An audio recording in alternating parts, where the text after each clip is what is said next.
I would like to discuss your pre-scene, that is June 2023 pre-scene for your exam. I'm sure like you would have gone through the pre-scene a couple of times, which is generally supposed to be done so that you have more questions to ask than we just going through the case as it is. Okay, so maybe the first hour I would like to take you the key things in the case. You all might have observed the case is having not little, different structure than the previous pre-seen papers in the last so many years.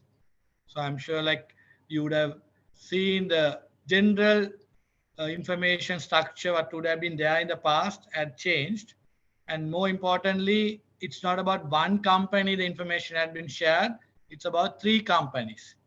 And the three companies are not part of a group, it's owned by the same family shareholders. So the three companies owners are same family shareholders, but there is no the parent company. All three company don't have a parent company. It's all the individual shareholders. That's the page number 2. The table shows you the ownership. Who are the owners or the shareholding structure? If they ask you a word called shareholding structure, you must be knowing who are the shareholders. SPL company, who are the shareholders, what percentage they own. Similarly, CSL, PTL, all three companies, you could see who are the shareholders and the owners. And I'm sure like you would have got a notice from CA Sri Lanka. There was a change, a slight change in the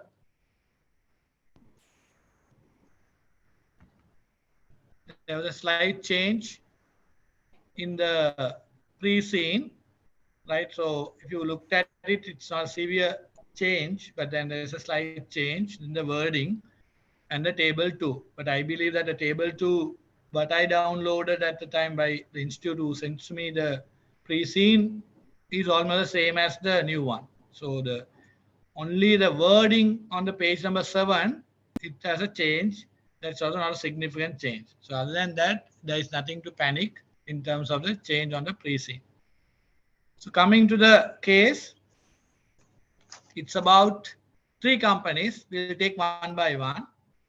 Right? Any questions you have, please message in the chat box, because you would have done the analysis by now. So it's not a strange or a new company we would be talking about, because it will take a lot of time saving. So that I can explain a lot of issues more than the discussion on the issues to be discussed, rather than the just going through the word by word or paragraph by paragraph.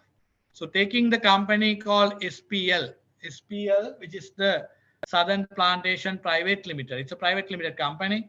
So when we say it's a private limited company, all of us should be having idea what is the difference between a listed company and a private limited company. So the listed company generally have the access to the mainly the expansion purpose. You can access to capital, you can issue shares and raise money, and you get an image in the market, and you have market value established, so that your valuation is not that you do separate valuation. You can even get the value from the market, the fair value, but it may have its own ups and downs, but then you have some sort of value established in the market. So there are a lot of advantages of being a listed company. Similarly, unlisted company or private company, the advantage you would see that you are not exposed to the market. So you're not disclosing all the information to public, and your strategies and your confidentiality is not shared with the public at large. Then being a private company, your decision making is so faster because you don't have a larger governance structure. So the things could work faster than the listed company. So there are differences, plus and minuses. You would see that in the family-owned company, actually it's a family-owned companies, the case that we are talking about. The family-owned companies, as you all know, that it has its pluses and minuses. You would have discussed previously. The advantages of family-owned company, the decision making is faster generally. Is this the group a real one? You can't relate it as such, but definitely you would see there are the aspects which are necessary for us to understand the case, you would have read a couple of times. So we start with SPL. So I'm not too sure about whether real one or not, but then just going on the case, SPL is a plantation. So it's a plantation industry. So when you look at the plantation industry, it has own characteristics. So it's not a typical manufacturing or a trading company. It's a what you call a plantation company. So you would have observed the plantation company have estates, they have mature, immature plantations, and the regular replanting should be done for you to get harvest in the future. Then here, if you look at it, the plantation company, they talk about a tea, actually one crop, right? One crop. So it is generally 300,000 kilograms per month they can produce. That's the capacity of the company. And they talk about the company being the market leader in the plantation industry. And they have been maintaining best high quality tea product in the market. So definitely they will have enough demand for their products. And 2,800 people working for the organization or the company. So it's a large number of people. Then they have got a name in the market for their uninterrupted supply. They are internationally, that's been exporting as well as the local sales. And they have got enough certification, right? ISO certification, and the certifications have been there.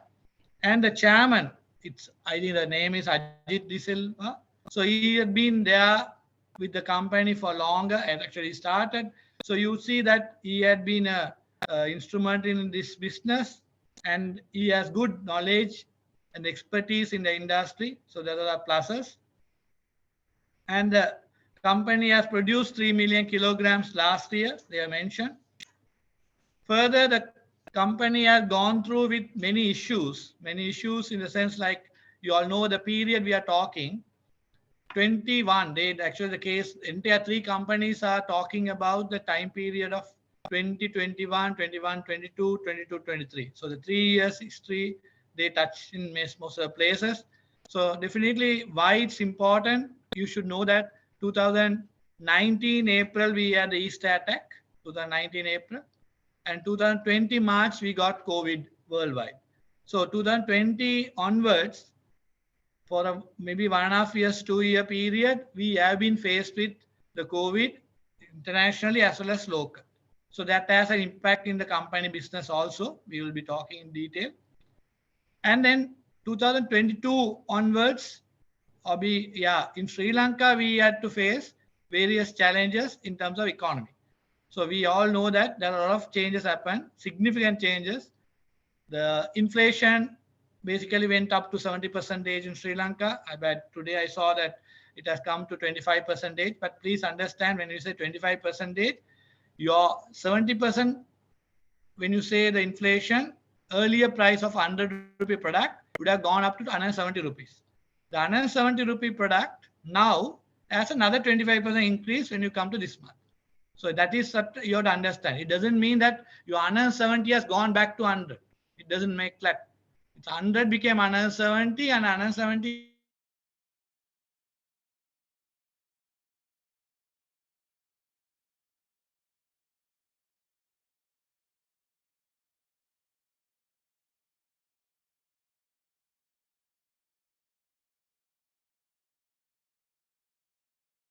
is now coming to 25% more than backward. So that has to be known. Like when the statistical and the other people talk about that, it's gone to 170, and then it is like okay, it has got stabilized. Even with all the crisis issues, we have got stabilized. So the inflation had been very high over the period, and then we had a shortage of products because of the dollar crisis, because we were short of foreign reserves during that period severely, and then we had to default the foreign debts.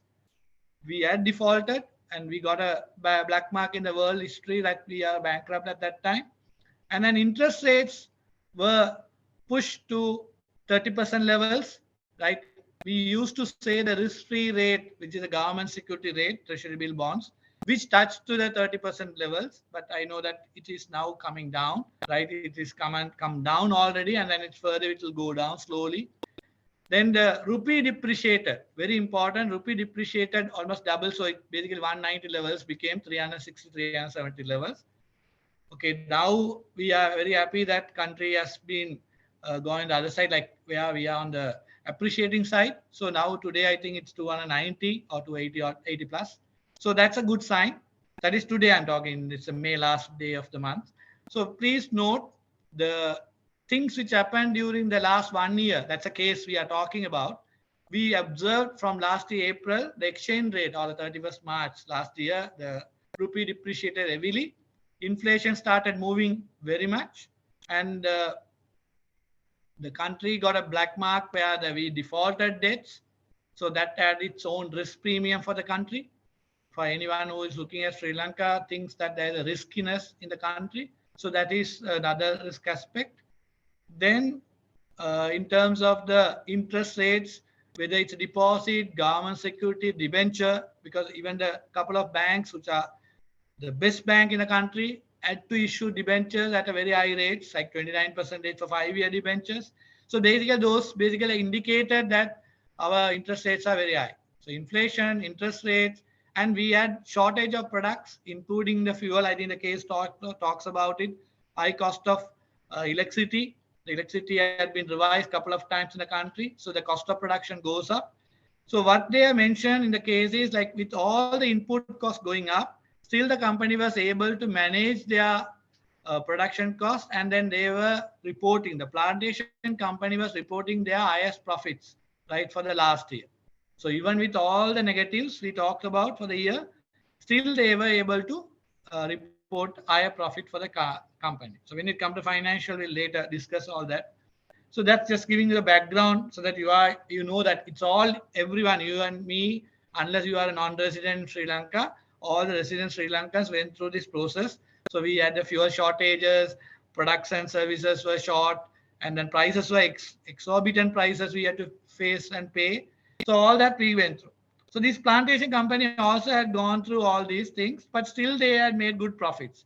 So one of the key things we need to understand, this company, the plantation company, the advantage is that company was exporting, right? We don't know exactly the percentage of exports, but definitely they must be export. Tea is definitely export product. So therefore, the exchange rate benefit, Sri Lanka rupee depreciated almost double, right? So then that benefit, SPL also should have got the benefit. So that we don't know how much exchange gain was reported in the PNL, but definitely there is a huge benefit of the exchange gain in your PNL.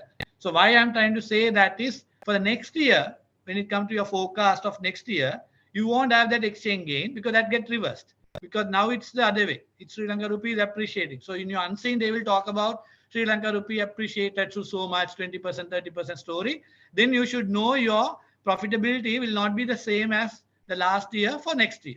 It will change. So when you are going to look at your unseen material, definitely they will be talking about it. So please be aware that that same profitability may not be continuing on the next year because of the rupee appreciation will negate the depreciation benefit you got for the last year. So please be aware of that. Then they are talking about effective cost management and investment IT are the priority things they are going to do. So the effective cost management we understand because not this company, any company for that matter, in your exam question 1 and 2 can talk about it. Please understand, Sri Lanka went through the highest ever inflation, right? 70% inflation. So definitely all the production services cost must be very high. So you should be knowing in the unseen if they ask you what are the strategies a company could take to reduce or manage or minimize the inflationary risk. So you should be aware of that. So what are things? Not only for this plantation, I'm talking about any company because I'm trying to say the 3 cases are there. And then even it could be question 1 and 2 where they could talk about any other company. You should be aware of the strategies the company could do or risk minimization strategy they can think about to reduce the impact of the inflation. So we should know that any environment where you see the inflation is very high or it's going upward, you should be, because today we are a little relaxed because Sri Lanka rupee appreciating. So we know that our inflation will not be the same level because even the central bank has given an indication that by year end, we will be coming to single digit inflation by December this year. So if that is going to happen, definitely we don't have to worry much because your products are not going to go continuously like other bankrupt country in the world who had gone with the inflationary effect couple of years. So you see that 70% inflation, next year another 80%, another 100%, like that. If it goes, we are finished. So thank God that we have come with IMF funding and the strategy what the government has put forward. Slowly that issue we are getting out of the issue. So we at least we have come to some managing level controls have been put in place. So we are happy that the inflation effect is not that earlier what we had. But when we look at the 2023, that before March, that period, definitely the company should have come up with it. They have mentioned the cost management strategy. So you should know what are the possible things. Simply the question can be asked 3 marks. What are the strategies the company could be thinking about? So you should know that. Generally, I know even our company, including like we were thinking about uh, inventory. You keep inventory for your items of supply, which you know that if I'm going to buy later, I have to pay a higher cost. So might as well buy and keep. For example, you might be buying your supplies.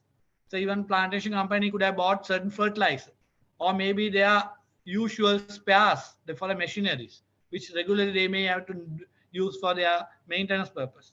And the stationery, right? If you are using stationery at large, you will be using that. And then even other whatever the supplies, it could be laptops, it could be computers, it could be your toners, any of your supply which you need. Tea, of course, you can't buy and keep, so it's a plantation, so you are producing.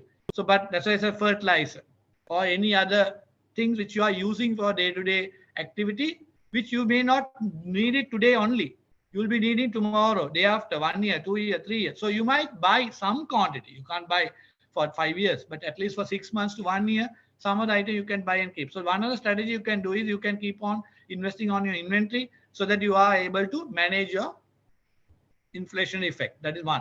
Second, you need to be able to transfer your inflation effect to the customers. So that is one of the strategy most of the company adapted during that period. There you are able to increase the price of your goods and services what you're offering. Maybe this is an export product, maybe this export product, not in the same manner you would have been able to do, but thank God that your Sri Lanka rupee depreciated heavily. So even without you increasing the price, you got a benefit of a cushion of 100% gain. So you may not have changed your price because you are anyway getting a gain. So that is where the pricing strategy. But maybe the other two cases where it's about hotel industry or maybe a travel industry or maybe question 1 and 2 where any other companies, please understand the strategy could be that increasing ability of price, your price increase. Third, generally when it higher inflation environment, you don't invest in financial assets. You try much as possible to non-financial assets. So you may have to see what are non-financial assets. It could be, say example, it could be vehicles, properties, it could be any other item which are not financial. It's not a treasury bill or debentures or fixed deposit. You may take some of your monies to some other assets so that your inflationary can be edged. I think one of the case, the future plans, the plantation company, they are talking about it. If you are properly read it, they are talking about putting up in a farmland, right? So they are going to come up with the investment in a farmland in the future plan where they believe that it could be a best edge against the inflationary risk. So why they say that? Because then your price of that asset or the farmland also goes up with the inflation effect. So you are at least you are covered for your inflationary impact rather than you having your monies in a fixed deposit or treasury bill or treasury bonds. So that's another strategy they are talked about. So please just keep in mind. So inflation environment, as I mentioned, the price change or price increase, keeping inventories, and cost cuttings, and some other company would have delayed. Some other company would have delayed your investment. Maybe like your capital expenditure, what your plan. I think this case talks about it. This case talks about. I think they are talking about expansion to be delayed. I think maybe not the first case. I think the later part, third case talks about it. They are talking about expansion. So the expansion is generally postponed. You don't get into an expansion when you are having a higher inflation, especially our country. Thank God we tried avoiding it because if you're not got the control of the inflation in the country, we would have gone into hyperinflation.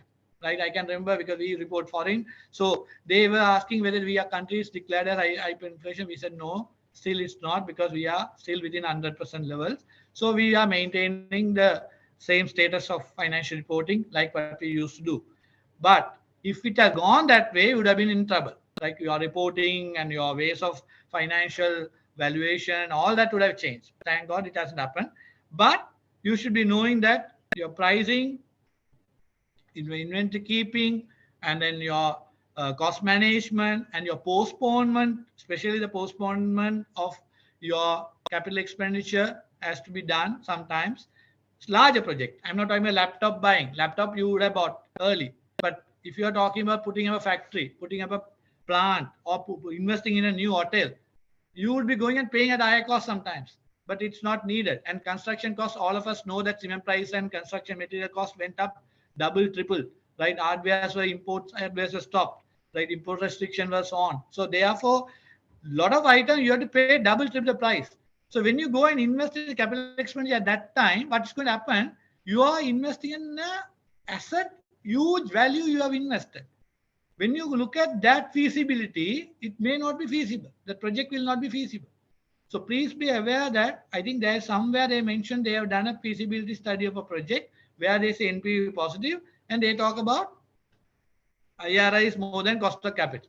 But please note that scenario will change if your inflation environment has changed or your exchange rate has changed. Then your viability of the project also will change. So please be aware, when the inflation comes down, what will happen to your project viability?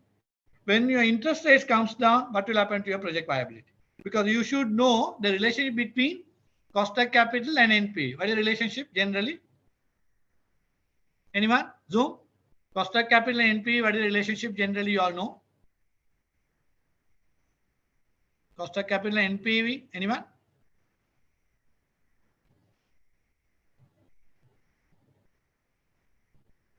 Can I have somebody saying, yeah, negative, very good. So cost of capital and your NPV as negative relationship, any project.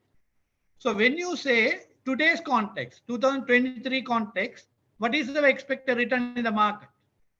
What is the opportunity cost in the market? Is it below 10% or it's about 20%? So everyone knows it's about 20%, right? It's about, not about 20%, it's almost 30%. So anyone who is investing at that point in time would be requiring a return of 30%. Why? Your risk-free rate, the so-called risk-free rate is offering how much? 30%. So if your risk-free is 30%, all the risky investment, how much you expect? More than 30%. So you are not going to get comfort with less than 30% return on any investment. So if I'm going to invest in a new project, I'm looking at a project viability, what I require as a return, definitely 30% or above. But to be honest, that return expectation only for a short period, because we all know that, okay, maybe today we are in a better wicket, so we are talking very confidently. But if you are looking at that period, I know like no one was sure what's going to happen. So at that point in time where the IMF was not on, IMF was studying and then we were not sure whether we will be getting IMF, when we will be getting it. So there was so many negativity at that time. At that time, if I'm going to invest, if I'm going to put 100 million or even 500 million in an investment, I am definitely going to expect more than 30% return. Otherwise, I won't touch it. Why? I put it in the bank or government securities and sleep because I get 30% without doing anything. So that confidence I had it at that time, but now we will say no. Now 30% has come down 20 plus. So maybe next year it will be less than 20. So we don't have to expect more than 30% return now at this moment. So please understand your case, 2023 March and later there is a scenario change, right? Your expected return, I think December 2022 paper already addressed it somewhat because your return expectation is around 28 and 30%. But they agreed your return expectation is going to stabilize because over the next 5-year period, it will come to 17% or something like that. So basically the return coming from 30 to 17 means you should know that it's not the same required rate of return for the entire 5-year period. Your return goes down. So similarly, now if you look at it, it's already has come down to 24, 23 levels. Even bank deposit, you can't get 25, 26 and all. It's less than that. So by later period, expecting optimism point of view, our expected returns will stabilize over the next period. So in that case, your discounted rate or discounting rate for your project viability will be not at 30%. So please note that when the environment is changing, your project viability, in this case, it's a positive. Why? You have discounted your NPV. We don't know how much they have used it. If they used around 27, 28 discounting rate and got an NPV positive, definitely with the present context, I'm talking on May 31st, the present context, your expected return will be lesser than what you discounted. So in that case, your project viability will be further enhanced than what you had earlier. So your IRR will be definitely more than what the cost of what the IRR you got last time. So please keep that in mind. We don't have any numbers here. We should be aware of what's going to change, because the examiner could ask 2-3 marks, the new economics environment, how it affects your project viability. So you should be able to have a good knowledge. Your NP will be better, IRR will be better. Why? Your costs are coming down, or in a sense, the costs are getting stabilized. Your rupee depreciation has become rupee appreciation. So third, your cost of capital in the market is changing. So therefore, your return expectation in the market is changing. So it gets stabilized. Then further on to it, please be aware that is an important topic. I think I've been telling this sometime. Debt restructuring. All of you all must be knowing some idea about it, must be reading papers, watching TV. There are a lot of seminars happens. Debt restructuring. As we know that we as a country, we defaulted the foreign debts. So with that, there had been a pressure by the foreign creditors that Sri Lanka should be looking at a local debt restructuring. So when I say local debt restructuring, the government or Central Bank of Sri Lanka, we have borrowed, or the government has borrowed in rupees from Sri Lankan banks or Sri Lankan institutions. So mainly the investors are banks and the insurance companies and the provident funds. So these are the people who have invested in the government bonds and the bills, but bills will not be taken for consideration, what they say. So bonds. So bonds, they will be coming up with a strategy of discussion with the people, and they'll say that bonds needs to go for a debt restructuring. So what would be the debt restructuring? Nobody knows at this moment, but there can be, or possibilities could be that when they go for debt restructuring, they might finally agree that, okay, we need to cut down the rate what you have given. So if I am an investor who has invested in a bond for 30%, they will say, come on, you can't be paid 30%, you have to forego 10%. So 30% my return going to be. So that is one. Second, they might say, okay, your bond is for 5 years, but we won't be able to pay you in 5 years. We will take another 2 years more. So 7 years time only we'll be repaying. So that is another sacrification I may have to do. Third, they might say, okay, that's a worst scenario where they say 100 million you invested. Okay, we agree now. It's not 100 million. I'll pay you back. I'll pay you 80 million only. So that's the haircut we generally talk about. So these are three things, possible things could be looked at. We don't know about. Nobody knows at this moment. But please watch. Your exam is on 11th, I believe. So you have another 2 weeks to go. So over this 2 weeks period, also please read Daily FT or business newspaper. There may be some new news coming in. So you have better knowledge about it, what's going to happen. But even if you don't know anything, nothing happened before 11th, don't worry about it. At least you should have an idea that if the debt restructuring happens, what the impact the organization will have. And more importantly, the risk premium. What is at the moment given for the government securities in the market. Why the government security went up to 30%? Because there was a speculation that Sri Lanka domestic bonds will be restructured.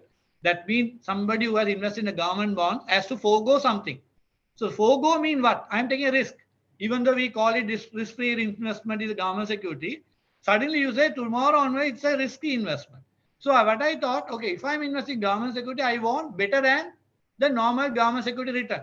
If I used to be convinced with 20% return in the past, now I say, come on, I don't want 20%, I want more than that. How much is more? That is the risk premium. So the government securities have been trading and offered in the market more than 20%. That is the 30% what was given. So anybody who invested in the market at that time 30%, he might have thought I got 30%, but please aware that 30% is with a risk premium.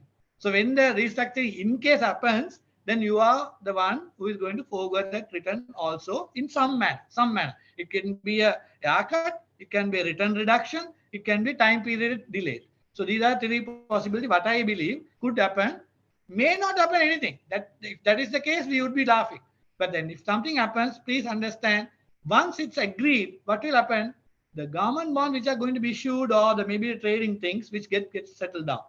So the rate will, possibility is rates will have to come down. So please be aware the possible rates reduction is in the corner. So that is the year end or maybe next year. So if that is the repercussion, you should know your expected return in the market by any investor also will come down. If that is going to come down, your NPV of the project, what will happen? It has to be positively affected. Positively affected. So please be aware. So I have discussed the certain areas which are relevant in this whole thing. So keeping that in mind, moving forward, because the farmland is an investment project they are talking about. They are not given any information in terms of numbers, but please understand that have a relevance to what I discussed up to now. Then the competitive advantage. The company has competitive advantage in the market compared to others, right? Because being a market leader and they maintain cost management, a lot of things they have been talking, and the quality side they have been giving importance. So that's a competitive advantage they got.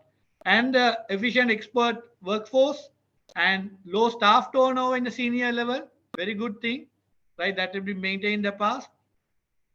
And good academic qualifications are with the senior staff members. So these are positives. I'm just talking because these are important. When you look at a case, what are positives company has? So there are a lot of things. The market leadership is the position itself, and you are in the export business, and Sri Lanka will be depreciating environment. You are laughing definitely, right, compared to others. Okay, there was a bad period, which is a cost impact we have gone through, but still this company has managed. So that's what they say.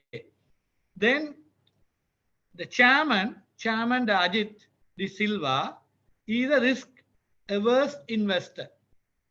What is the relevance to this case? When a person is a risk averse person, and especially they are mentioned on the capital structure, they are preferring to use what money? Equity money rather than a debt money. So when you say the equity money, when you use, you are scared of debt. Because there are people who generally think that debt is a bad word, right? You don't touch, it's a power. I don't touch it, unnecessary problems will come. But maybe it is true, maybe not true. But as a financial management person, I would be saying it's a bad idea because your debt is needed for you to create wealth. Debt is needed for you creating wealth. But only the bad thing anybody can talk about it, worst scenario, bad times, your economy coming down, your business coming down, your negative issues, then your debt has a problem to you because you have committed cash flows to pay.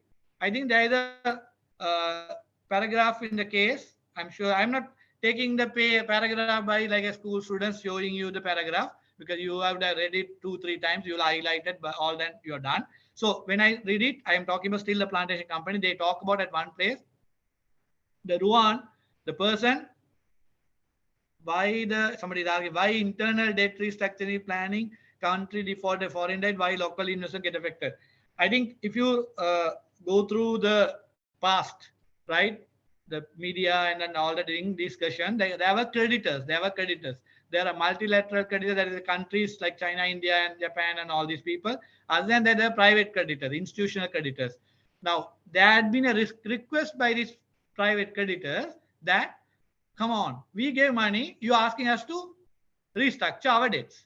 So what about your local people who also gave you money as the government? So please, can you look at with government, looking at with the private people in Sri Lanka, you come with a restructuring of debt. So I think that's a fair request when you look at the fair point of view, right? Maybe if you are an affected party, you don't like it, but then to be honest, like it's everybody who gave money to country, and then you are saying only foreigners have to be taking all this risk, not the local, right? So that's a very bad prudence, because when you give that kind of idea, I'm not supporting government or anyone, I'm just trying to tell you, if you go to accept if you say that we don't want to look at the local, only the foreigners, then if you are a foreign investor, just look at from your foreign investor, will you agree to give money in the future? If the government of Sri Lanka asks for money by issuing bonds or any instrument, then you have been a defaulted party, will you agree for that? So please understand, so that will not be fair. So that is, I think, one of the good thing I think government is looking at is fairness to everybody, so that at least they will know that, okay, that's a restructuring done. Everybody has gone through the problem. So everyone has got the hit or the pain. So it's fairness. Okay, so that is the reason. Then somebody is asking, will the share market will be the impact? actually, please understand when the debt restructuring happen, who are the parties going to get affected? You should know that, right? I am telling you again and again, the bonds are invested by mainly the banks and the insurance companies and the provident funds. And there could be private company who have invested, individuals also would have invested, but main chunk is coming from these parties. So those people will get affected. Please have that knowledge. Somebody is asking OD. We'll come to that. Don't worry. Financial analysis will come to that. We have not come to still that level.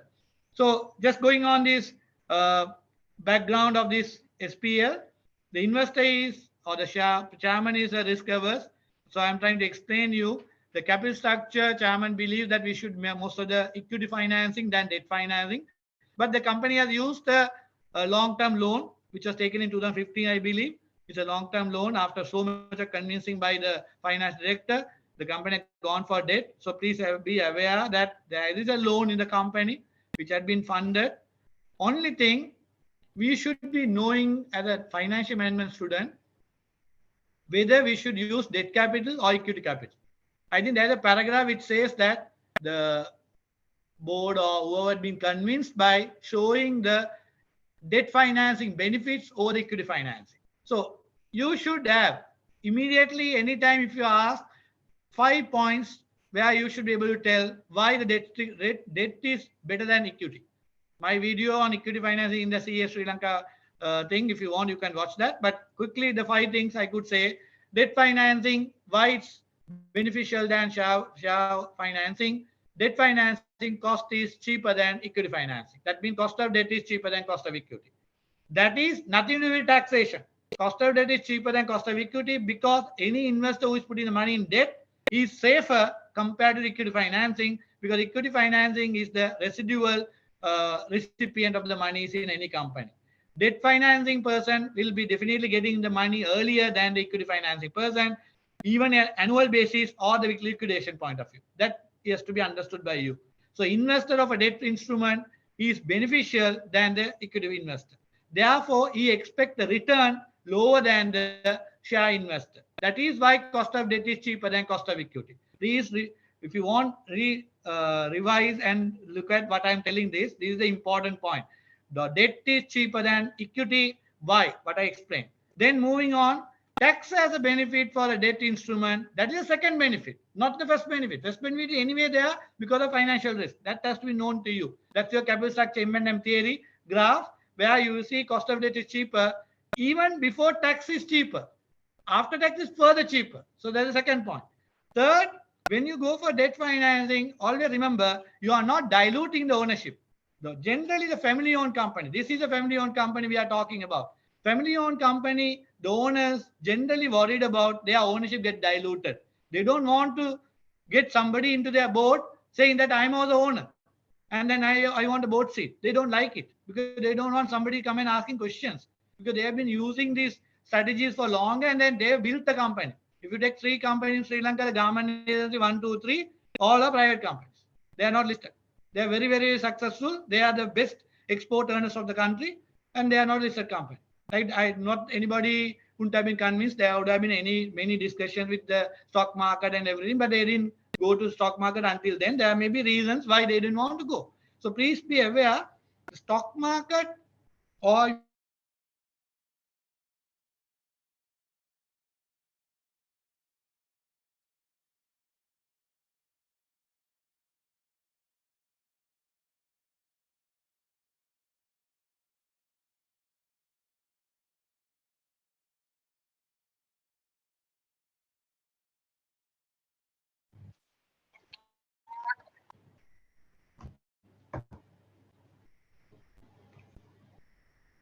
Zoom students, can you all hear now? Sorry, I think it the reconnecting. Can, right? Okay, thank you. Okay. So what I want to tell you is like the fifth one, debt has benefit because since the ownership doesn't get diluted, your earnings don't get diluted. Please understand these are two things. Ownership get dilution means somebody is becoming owner. So he also can come into the board. He also can come into the shareholder meeting and ask many questions and disturb your strategies. Can happen. the earnings, you don't want to share all your earnings with somebody who comes tomorrow and say that I also own a, please share with me. So these are the reasons why the debt financing is better than your equity finance. But it has its minuses. What are the minuses? When you go for debt financing, you have to give us security. When you go for debt financing, your gearing increases. When your gearing increases, your financial risk goes up. When your company having debt, annually, whether you are profit or loss, you have to pay your interest and debt repayment. The disadvantage of debt is when you really have a problem like this company or any of these case companies, the recession period. The country is in a bad period where you say the COVID or Easter Sunday attack or your economic crisis, whatever the reason, your economy is not doing well, your company is not doing well. When your company is not doing well, if you are debt financing, you are stuck. Why? You don't have profits, but still you have to pay your bank loan and you have to pay your bank interest. That is why you would have seen or observed during the period of COVID, the central bank stepped in and told the banks, can you please give the moratorium to the people? So you should have a good idea what happened to the moratorium. That is needed. Otherwise, no company could survive, especially the tourism industry. Tourism industry was a badly affected company. Construction industry was second badly affected. So those companies cannot run if you don't have a debt restructure. Sorry, what you call the moratorium. So debt capital has negative impact. So please be aware the chairman statement. You may be asked unseen question, unseen material question. The chairman statement of not going for debt financing is good for the company. Comment or discuss. 3-5 marks. You should know what are pluses, what are minuses, what is your opinion. So please be aware, recession period or bad times, debt financing have a negative impact. Definitely it has. Right? One good example is Sri Lanka. Right? We have indebted to the world heavily and our bad period started. COVID one year, other 2 years we had a first year Eastern attack, second 2 years it's a COVID. The 3-year period. What happened? Tourism basically became zero. Foreign remittances got stopped, and then FDI didn't take place. So we were short of dollars. So when the dollar shortage came, all the issues came, and finally we had to default the debt. What is the difference between debt finance, debt structuring, and moratorium? Debt structuring, okay, I think moratorium is where it's a concession. It's a concession given by the banking industry to the customers during the COVID period, because the COVID period no business was happening properly or sufficiently. So the banking industry gave the concession to the people to delay their payments and then reduce the interest rates. Various things were given. That is moratorium. Debt restructuring is where you have now defaulted and you are agreeing with now what's happening. I'm talking about now. What the expectation is that you agree with your bondholders that how you are going to pay. The government has to agree with the bondholders. Look here, you have invested in the government bonds. I'm not able to pay you like this. I will be paying like this. So that's another way of repayment of your bond, or the yields are going to be changed. That's a debt moratorium. So coming back to the debt, I think that question can be asked. Can you explain about the haircut effect? Haircut effect is, as I mentioned, out of three debt restructuring possibility, one is the haircut. That is, you and me have invested in a government bond 100 million. 100 million. Assume that the government says, look here, we can't pay 100 million, we'll pay you 80 million. So what is 20%? Haircut. That means I am agreeing that I don't want that 20%. So that is the kind of thing, but that will be the worst scenario nobody or anybody will expect. So please don't think that will happen, but you should know the terminology haircut, right? So please be aware there's a haircut means that you are agreeing for a reduction in your capital amount. Capital plus interest, you are agreeing for amount. Will it be only from yield or face value? No, that's the thing. There are options. There are options. So what agreement will take place, we don't know. It can be a yield reduction. It can be your capital reduction. It can be anything. We don't know. Nobody knows at this moment. So debt, I talked about capital structure. This relevant thing, chairman's statement could be discussed in your unseen material. So please aware what's the benefit of that, what is the negative of that. Then they are talking about new investment in your future plans. How much? 500 million new investment they are talking. and they are recommending how to finance. Zoom students, the 500 million, they are talking about exactly. They are talking about equity financing. Now, this is where the area we have to discuss, right? Whether we should go for equity financing because the company is risk averse, so they generally have not used the debt financing in detail. So they may prefer the equity financing because they don't want to touch debt. So we'll come to that discussion. Then cost of debt, they say 20% at this moment. Dividend perspective, because that's one of the area. Because as you know, there are three decisions finance function make in their career. What are three decisions? Investment, financing, dividends. So all of us have to be very clear about this concept of investment, finance, and dividend. Dividend means the company needs to pay on a regular basis dividend to shareholders. If it's a listed company, you have to do that because otherwise there is impact on your market value. I'm sure you must be knowing the dividend policies that dividend theories of dividend policies. So one is residual theory. One is residual theory says you don't pay dividend until you come to a point where your company does not have any positive NPV projects. So if you don't have any projects to invest, positive NPV projects, then only you return or you give back the return to shareholder. Until then, you don't give any return to shareholder. That is residual theory. Second, you say the irrelevance theory. Irrelevance theory means what? There is an expectation that the dividend and share price has a relationship. Irrelevance theory says dividend and share price no relationship. Whether you pay dividend or no pay dividend, no impact. Third one is a traditional view that says dividend has an impact on share price. That means the share price is impacted by three variables. One is dividend, required rate of return, growth. So these are three factors which affects your share price. So please understand, in a listed company, if you are going for listing, even though these three companies are unlisted, unseen material, if they talk about listing, if the company is going for listing for some reason, you should know the company should be having a good dividend policy. But SPL had dividend policy. Last year they have paid how much dividend? 4 rupees. And they are planning to pay, they have paid 6 rupees already, and they are planning to pay 4 rupees. So there is a good dividend they are planning to pay. So that means they have a dividend policy. So when you are in a listed company, you should have a good dividend policy. Otherwise, the share price will not have a very positive impact. That is for unseen purpose. The pre-seen level, you don't have to worry about it. So these are your SPL. I think I discussed about SPL reasonably.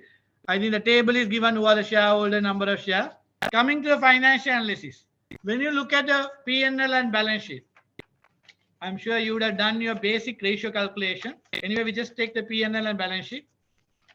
If you look at your P&L, SPL, what is the observation? You would see that company had achieved 2 billion profits or 2 billion turnover, 336 million profits. So it looks the company good in terms of turnover, in terms of profits. So what is the GP margin? I'm sure you would have done the calculation. 25% GP margin the company has. Net profit margin is 16%. Net profit margin 16%. You can calculate. I'm sure these are things I don't know to repeat and calculate and show you. Net profit margin 16%. ROCE, return on capital employed. ROCE, I think there are a couple of ways of calculating, right? But the case studies gives you a return 27%. But the ROCE generally, I take it for calculation, generally is the operating profit, that is EBIT, divided by the equity plus debt.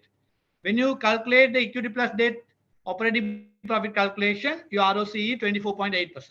But the pre-seen talks about 27%.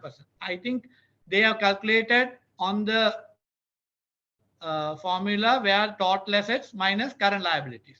So basically they consider the long-term liabilities plus the equity. But please note your long-term liability has 100 million deferred tax liability. So it's not actually your liability, it's a book entry.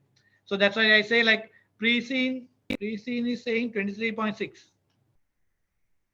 it 23.6?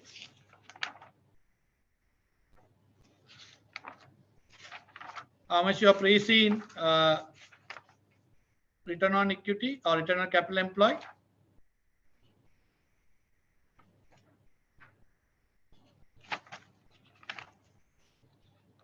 Page number 5.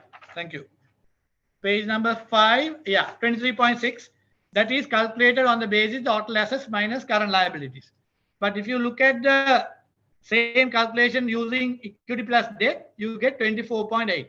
So I'm not contradicting with that. It's two formulas. It's two formulas only. So look at it at the unseen level. Don't worry too much at this moment. Unseen level, what the examiner is trying to touch on that point. Now, what I want to tell you is, when you look at your profitability, company has got net profit margin 16%, GP 25%, ROCE 24.8. Why the company had good profits? Because you take your financial picture, page number 4, 2021-22. What was the profit? I think they say 24% growth in 22-23. So your 21-22 profit would have been, I think somebody is asking why they have deducted current liability. I think you need to know the ROCE formula. Just type Google. Don't waste time. Just type Google. It will give you the two formulas. ROCE, two formulas are there. Okay. But I have been lecturing for last 19 years with one formula, that is EBIT divided by debt plus equity. It's not wrong, right? It's how you look at it. But what I want to tell you is, we don't take the non-financial liabilities to your liability. That is your deferred tax liability. Come on, that deferred tax liability nothing to do with your return calculation. But formula can have it. That's what I say. That financial management is little beyond accounting. Accounting will take calculation, but financial management will look at more sensible things. So please look at it. Your ROCE is basically a calculation of return against your two sources of funding, equity and debt capital. On that basis, 24.8. So last year, the company's profitability was 24.8 or 24% less than the current year. So which will have to be accepted, because previous year to current year, what changed? Can anybody say? What was the change in 22-23? Country point of view, it was a protest and all that story. But still the plantation company has done a good profit, good turnover. Why?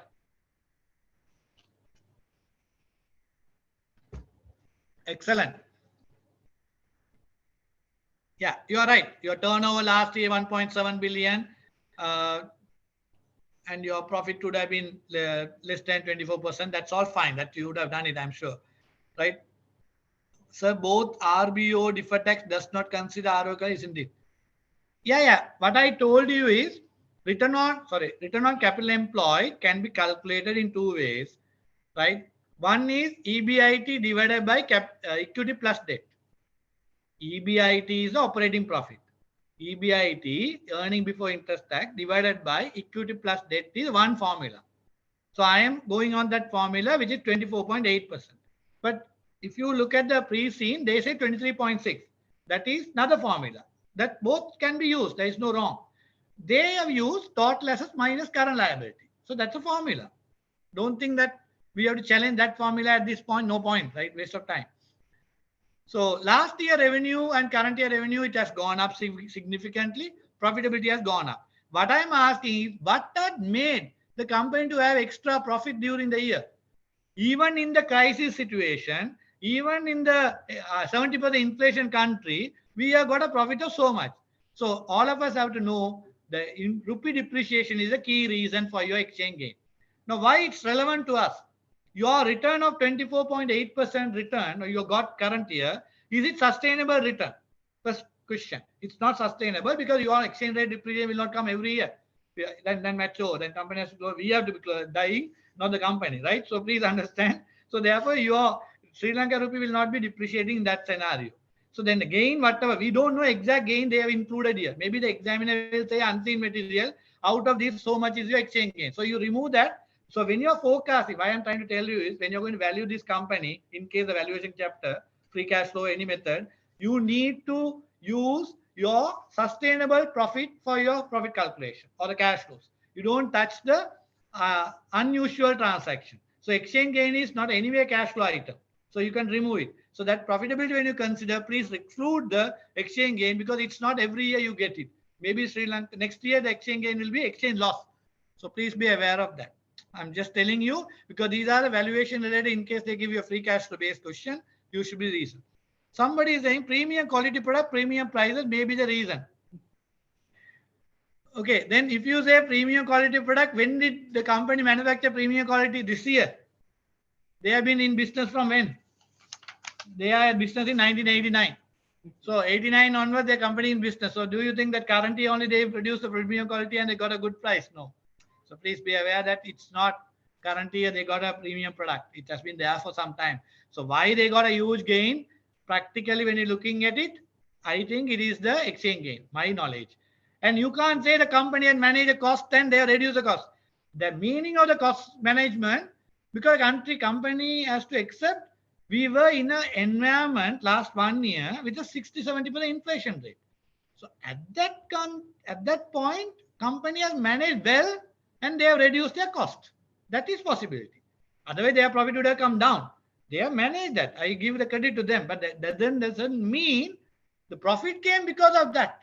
Come on, profit has come mainly for the exchange gain. They are not shown anywhere the exchange. That's a problem. When you see the unseen, you say you're a waste of time. So that's already given how much gain is there.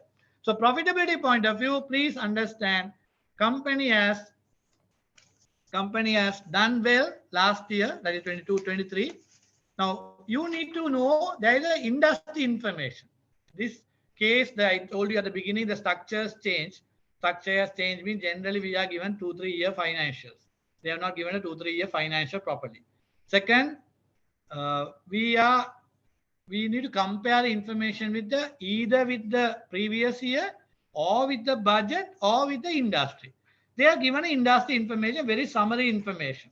So they are given a plant and company income is 3.8 billion and profit is 202 million. So 3.8 billion, 202 million means what is the net profit margin? Now our net profit margin is 16%, right? But industry net profit margin is less than 10%. Less than 10%. That means, are we doing better than industry? Are we doing industry? When you compare with industry company, whatever the company they are given, we don't know what company they gave. It can't be the total industry also. It should be one company because the size of the amount is given can't be. That means 50% of the market is ours. So please understand that our company is a market leader. So definitely we are bigger. But when you compare with the industry, we have done really well because they say that net profit margin is 202 million. 202 million against 3.8, that is less than 10%. So ours is 16%. So we have done really well. We have done really well. So that's a good time. When you compare with industry, something to talk about it, we have done better than industry. So just keep in mind, that's all we can talk about the comparison because we don't have a last day information. Keeping that, so profitability point of view, looking at it, currently it's good profit, but whether you can sustain that profitability, question mark. So we should have that knowledge. And industry comparison, our industry and ours, industry is not doing better than us. We are doing better than industry. Keep that in mind. Then moving on to liquidity. So when you looking at the liquidity of this SPL company, how is the liquidity? Can you quickly tell? Zoom students? Anyone? Anyone? Liquidity? Excess. Very much excess, right? Very much excess. 3.6 times. So that shows that company is overcapitalized or undercapitalized. Overcapitalized, right? Current ratio and quick ratio both gives very much higher. So that shows that company has liquidity problem or no liquidity problem. In the liquidity ratio, what we are looking for is whether company have enough liquidity or not. Enough liquidity. That means to pay 1 rupee of liability, they have 3 rupee and 60 cents. Too much liquidity. So when you have too much liquidity, what is the problem? Is it a liquidity problem? Profitability problem. So company has profitability problem. That means they are unnecessarily invested in the working capital. They have unnecessarily invested in the working capital. So please understand that when the company has invested heavily in the working capital, we need to reduce the working capital. So maybe the unseen material, the working capital management area, they can ask you what the problem company face. They have invested heavily in the current assets. Heavily invested in the current assets. That could be, you could look at your balance sheet, current assets. Current assets as couple of things. Inventory as 139 million, trade and other receivable 201 million, cash and cash equivalent 212 million. If the cash and equivalent shown there is a real cash and cash equivalent, that means bank cash balance, that shows that you are excessively having bank balances. So what is the strategy we should have? If you have excess money, what do?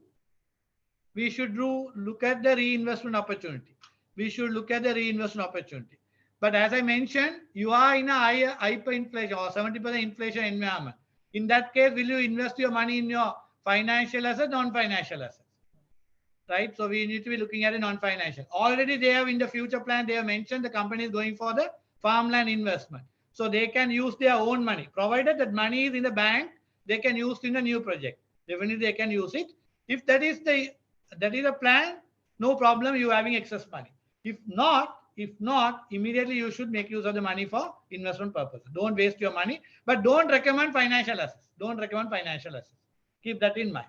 So working capital management point of view, inventory at 139 million, trade and other receivable 201 million.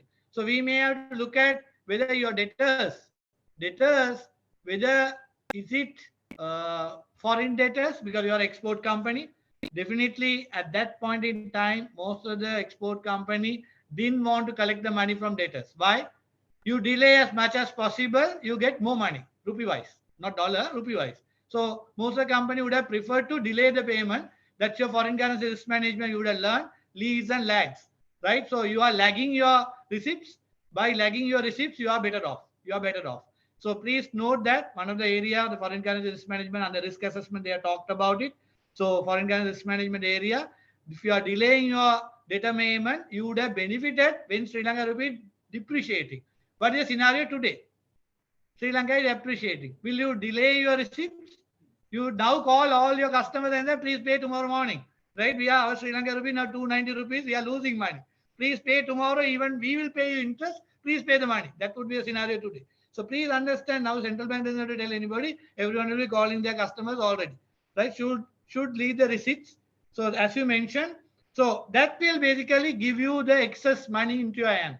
So one of the way that you can make use of the money is to invest in your project because it's your own money. Invest your money. Then you might, I don't know. If you are not having enough opportunity of earning money, please understand this. These are one of the areas you need to know. When you have excess money, and if you don't have good projects, if you don't have good project with good return, when I mean good project, good return project, if you don't have it, what do? You have excess money. You are profitable. You have shareholders' money, of course, 1.2 billion. What do? Anyone? Can reinvest. That's what I'm saying. Can reinvest is possibility. That reinvestment opportunity is not giving you sufficient return. Please understand the terminology. Sufficient return. What I mean sufficient return? From the expectation of return, if it is not sufficient, what are you going to do? Buy back your shares. In this case, you don't have to buy back your share because it's a family-owned company. So what you can do, you pay dividend to shareholders. You pay higher dividend to shareholders. You don't have to buy back the shares. You can pay dividend to shareholders. So your option of either buybacking your shares or paying dividend to shareholders. So please understand, if you have excess money where you don't have sufficient projects to reinvest and earn better return for shareholders, because if I'm the shareholder, for example, if I'm the shareholder, I have invested in this company, it's family company, my own company. My return from this project or any opportunity, the farmland we are talking, it's going to give me 25% return. I'm asking you, what is return I can get it from the bank? 5-year debenture, I'm getting how much? 30%, 29%. What I would prefer? I will be preferring sometimes that. It's a comparison. I'm not saying this is the answer. You need to look at what's the opportunity to reinvest. Maybe the farmland may be having a good opportunity of foreign exports. So then you will have more money. Then it's an evaluation. But please be aware, if you are not having good opportunity of investing, you can either buy back your own shares or you can return your money back to the shareholders as dividends. So that's another side of the story. So it's your liquidity issue. So this company, SPL, does not have liquidity problems, no working capital management problems. It has excess liquidity, overcapitalized. Don't say over trading. Because when we learn overcapitalization, we memorize over trading and overcapitalization, so same way, close by. So we write that over trading. Over trading completely opposite of this situation where you are increasing your turnover over higher rate over the period without having sufficient long-term capital. If you don't have sufficient long-term capital, but your turnover is going at a higher rate, it is called overtrading. That will result in liquidity problem. That results in liquidity problem, not excess liquidity, shortage of liquidity. SPL company does not have overtrading. Don't ever think of overtrading in this company. They have excess liquidity. Now, third one. Third ratio analysis side, you will be talking about gearing. That's the area. That's the area. So gearing is what? Firstly, understand your theory properly. Gearing objective is what? Increasing return to the shareholders. Objective of gearing is increasing return to shareholder. Why do we debt finance? We borrow money at a lower cost and earn return. That's your return on investment is more than your cost of debt. The gap between return on investment and cost of debt, who gets it? Shareholder gets it. So what is the objective of gearing? Increase return to shareholder. So please note, always and always, every company go for borrowing in order to borrow money at a lower cost. Not that they don't have shareholders. They have shareholders. Why they go to debt holders to borrow money at a lower cost? Compare shareholder return. So when you go for lower return, lower cost of debt, they are able to earn better return for shareholders. So the company projection is to earn return more than cost of debt. The gap between, if you say your project is earning 25%, your cost of debt is 15%, you get 10% return difference. That difference, who gets it? Shareholder gets it. So that's the objective of gearing. Now this company, SPL, chairman, what is the objective?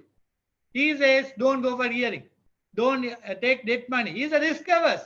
He's worried. Why? If there are bad times in the country, bad times for company, I have to pay the bank. Bank will squeeze my neck and say that you pay the money. I don't have to pay. I don't have to beg down to the bank and borrow money. So I don't like debt financing. That's my problem. But what is the financial management knowledge? We don't have to say the chairman is correct. We have to say the financial management knowledge says we need to borrow money so that we can increase return to shareholder. There may be a extreme gearing. Somebody might say extreme gearing. Yeah, come on. Extreme gearing is worst scenario. You are not going to borrow at 80% of your debt capital or the capital structure. You need to borrow money to some extent so that still you are able to earn return more than your cost of debt. That excess return will be increase the shareholder return. What is the primary objective of companies? What is the primary objective? Zoom students. What is the primary objective of the companies? Maximizing whose wealth? Shareholder wealth. So if you say your objective is shareholder wealth increasing, you should be able to borrow money and increase the shareholder wealth because your borrowing cost will be cheaper than cost of equity. Please understand that concept. Cost of debt is always and always cheaper than cost of equity. If you can't earn return from a project more than cost of debt, can you earn return more than cost of equity? No way. So please understand, any project you are accepting should earn return more than cost of debt. Otherwise, don't accept it. So here, if you calculate the gearing, there's a question somebody asked at the beginning, whether we should take the bank overdraft part of your debt capital.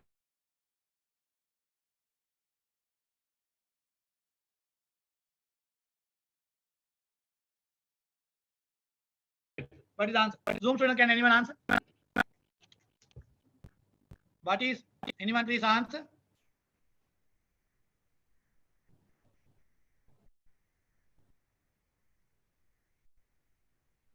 Wealth maximization.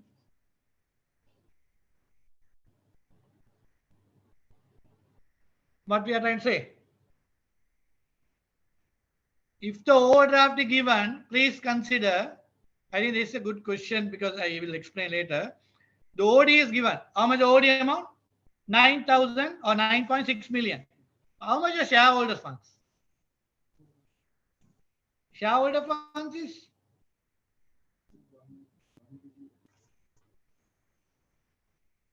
somebody's answered. If the company does not depend on OD, we don't need to consider. Very good. That's the idea. 1.2 billion shareholder funds company, 9 million bank overdraft. Do you depend on overdraft to run your operations? No way. No way. So will you consider OD part of your debt capital? When I say debt capital, long-term debt. Is it part of long-term debt? No. So you can make an assumption in your answering assumption. Overdraft of the SPL is not considered a permanent debt or long-term debt. Therefore, we don't consider part of debt capital calculation. So your gearing calculation does not include the debt capital of the gearing calculation does not include the overdraft. So please ignore the overdraft in your calculation. It's a short-term financing. So when I exclude that, but your short-term liability have interest-bearing borrowing. I think you may have known that interest-bearing borrowing in the short-term liability is always the part of the long-term debt because it's for your accounting purposes, your financial reporting purposes. We always consider the 12 months installments of the loan capital will be considered part of the short-term liabilities for accounting, but financial management point of view, it's a long-term debt component.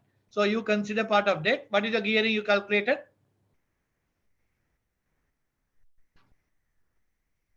9%. Very good. So it's a low geared company, very much low geared company. And your company is a profit making company, but you are low geared company. Is there anything you want to comment? Is there anything we want to comment? It's like you become a chartered accountant and you are working in a company for 25,000 rupees salary. You decide whether it's the right thing to do, wrong thing to do. It's a sin, right? So same thing I'm talking here. You are a profit making company and you are gearing in 9%. So you are destroying wealth or creating wealth. Excellent. Somebody mentioned. You are destroying wealth because you are not making use of the debt capital available in the market. You are not high geared. If you are high geared, at least we can say you are very much a cautious, concerned, all that. You are a low geared company, 9%. So you can still borrow money and your cost could be lower than returns. So definitely you can make money for shareholder and increase their return to shareholder. So please note, even though chairman's statement says that he's a risk averse and doesn't want debt capital, we should know that we can borrow further and increase the return to shareholders. That's the knowledge we should have in this discussion. So I'm sure like you can look at your capital structure videos, wherever you have gone for classes, even the discussion on CA Sri Lanka, my sessions are there in webinars. You can watch that. There are a lot of discussions that have gone through on the capital structure. Please note, you are companies not making use of debt mean you are not creating wealth, you are destroying wealth. If you are a loss-making company, I don't want to touch the debt. I'm talking about profit-making company. Next case, we will be talking differently. But this case, it's a profit-making company. They are doing really well. So your returns are definitely more than that. I think return, what we call calculated return on capital employed, 24% return. Your cost of debt, they have said how much? Even at the high interest environment, your cost of debt is 20%. So that is not a long-term cost you will take. 24.8% your return on capital employed. That is also not the real return because we know the exchange gain is included here. So when you exclude the exchange gain, your 24% will not be there. Maybe next year it will be lesser than 24.8%. But your cost of debt is also not going to be 20% every year unless you have borrowed money at the fixed interest at a higher rate. It was a loan taken in 2015, right? I don't know what the nature of the loan you're taken. Is a fixed interest rate or floating interest rate? If it is floating interest rate, it will vary according to the market rate. It looks like you would have taken at floating rate because 20% can't be there at 2015, right? 2015 when you borrowed, it is, I don't know the rate, but then they mentioned today cost of debt is, though we borrowed no good opportunity in the market. You can't say that because the company has said the future plan, they have the feasibility, they have done, and they have found NPV is positive, IRR is more than cost of capital. So IRR is more than cost of capital mean what your WACC? Generally, case study question, I calculate cost of debt, cost of equity, WACC, everything we discussed. But in this question, they have not given the cost of equity. So we are not able to calculate CAPM calculated cost of equity. But your cost of debt is 20%. Now, with your financial management knowledge, please tell me your cost of equity is more than cost of debt or less than cost of debt?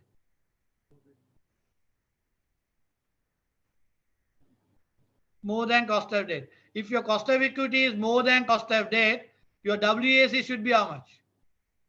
It's average cost of both of that capital. So your cost of debt is 20%, cost of equity is more than 20%. Your WAC is, I'm not taking the tax benefit anyway. I'm just ignoring tax benefit. I'm just talking about it.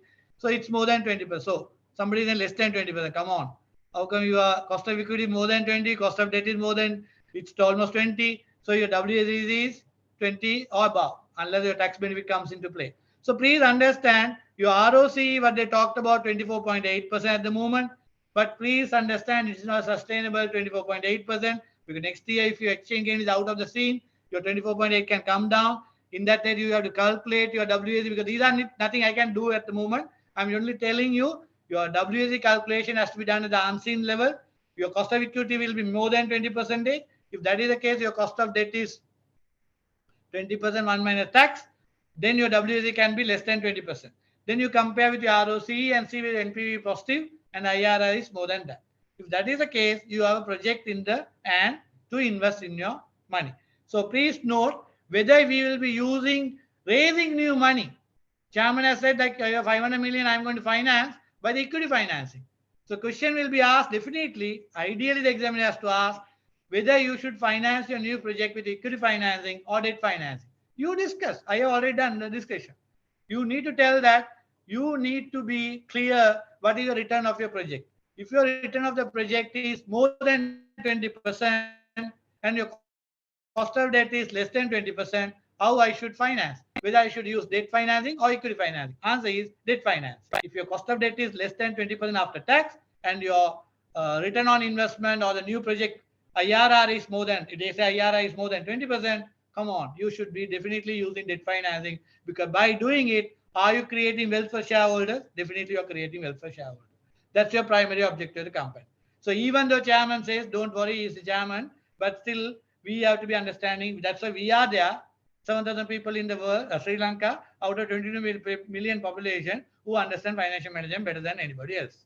So we should be confident and saying that our answer is correct. Even though he's chairman, we have to agree that this cost of debt will benefit the shareholder by earning more return for shareholder. So please keep that in mind. So that is the capital structure area we need to be discussing.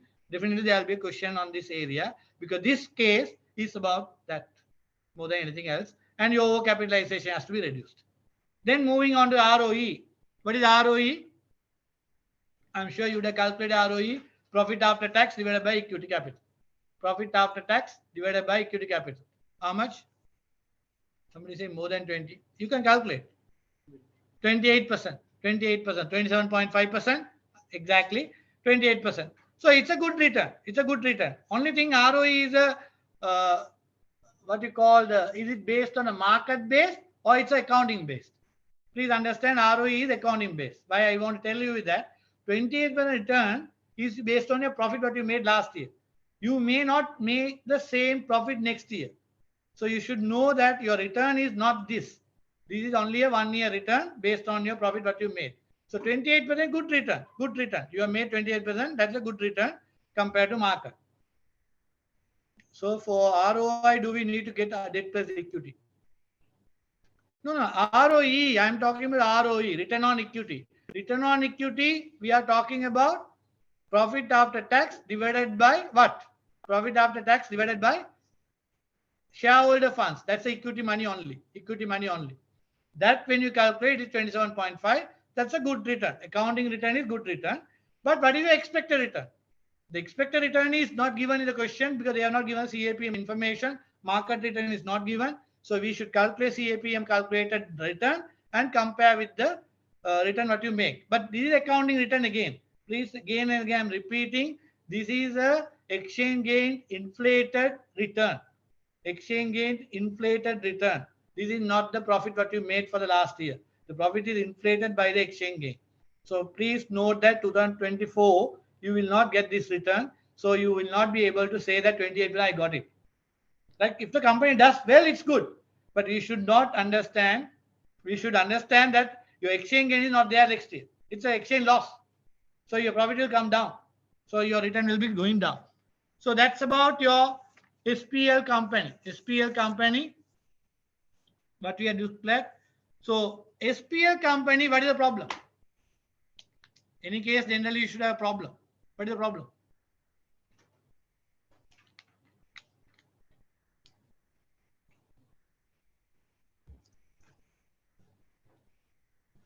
SPL company, what is the problem? One, overcapitalization. Yeah.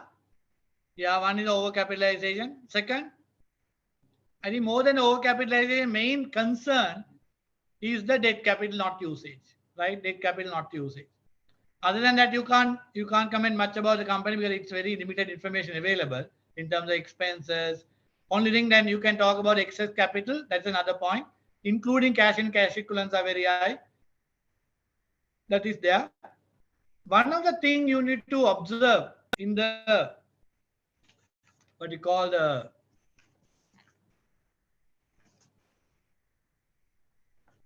plantation industry is the asset turnover ratio.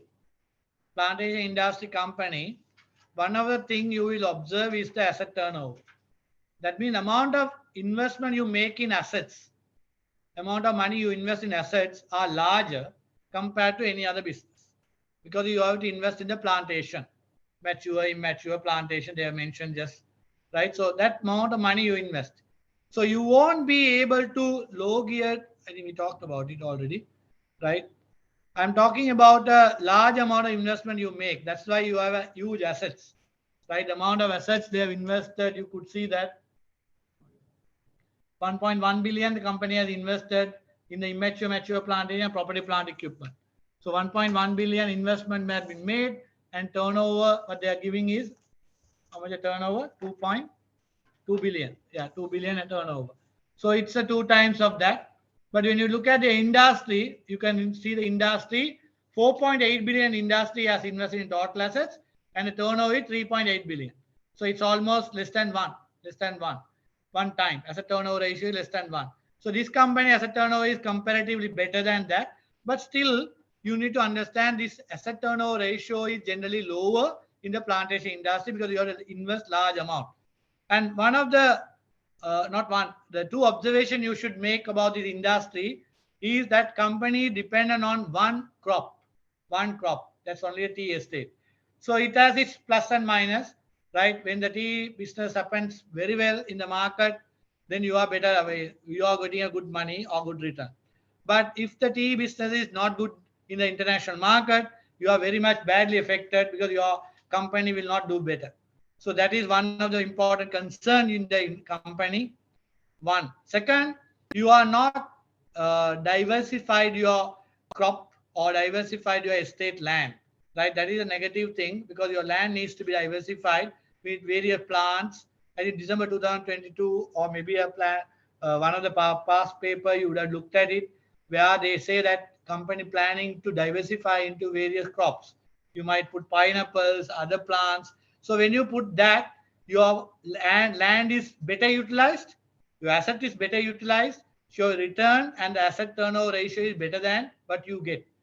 Then your dependency on one crop is not there. One crop is not there. So please observe that that is an industry specific thing you may mention. You may mention in the plantation industry. I think one of the area they didn't talk about is the estate problem. Asset turnover ratio is computed by sales divided by capital employed. You might use the capital employed, but I recommend that you use the sales divided by total assets. Sales divided by total assets because that is the amount of money you have invested in the assets to generate so much of sales. So any business, today's context in the world, you need to see that you generate more sales by investing in less assets. So how do I do it? One of the important ways is that invest in technology. Invest in technology. Much as possible, you invest. If you all are watching the IPL throughout, you would have seen that all the advertisements and the banners and hoardings in the grounds, if you have watched it properly, most of the things are technology-based companies. Right? You would have seen that a lot of technology-based thing advertisement. So you invest in technology, right? All the products could be sold in the technology, e-commerce. So every business you try much as possible to sell the products through technology. Maybe Sri Lanka, I would say honestly, we are very lay backward, right? We are a long way to go compared to other markets, other industries, other world, country, companies.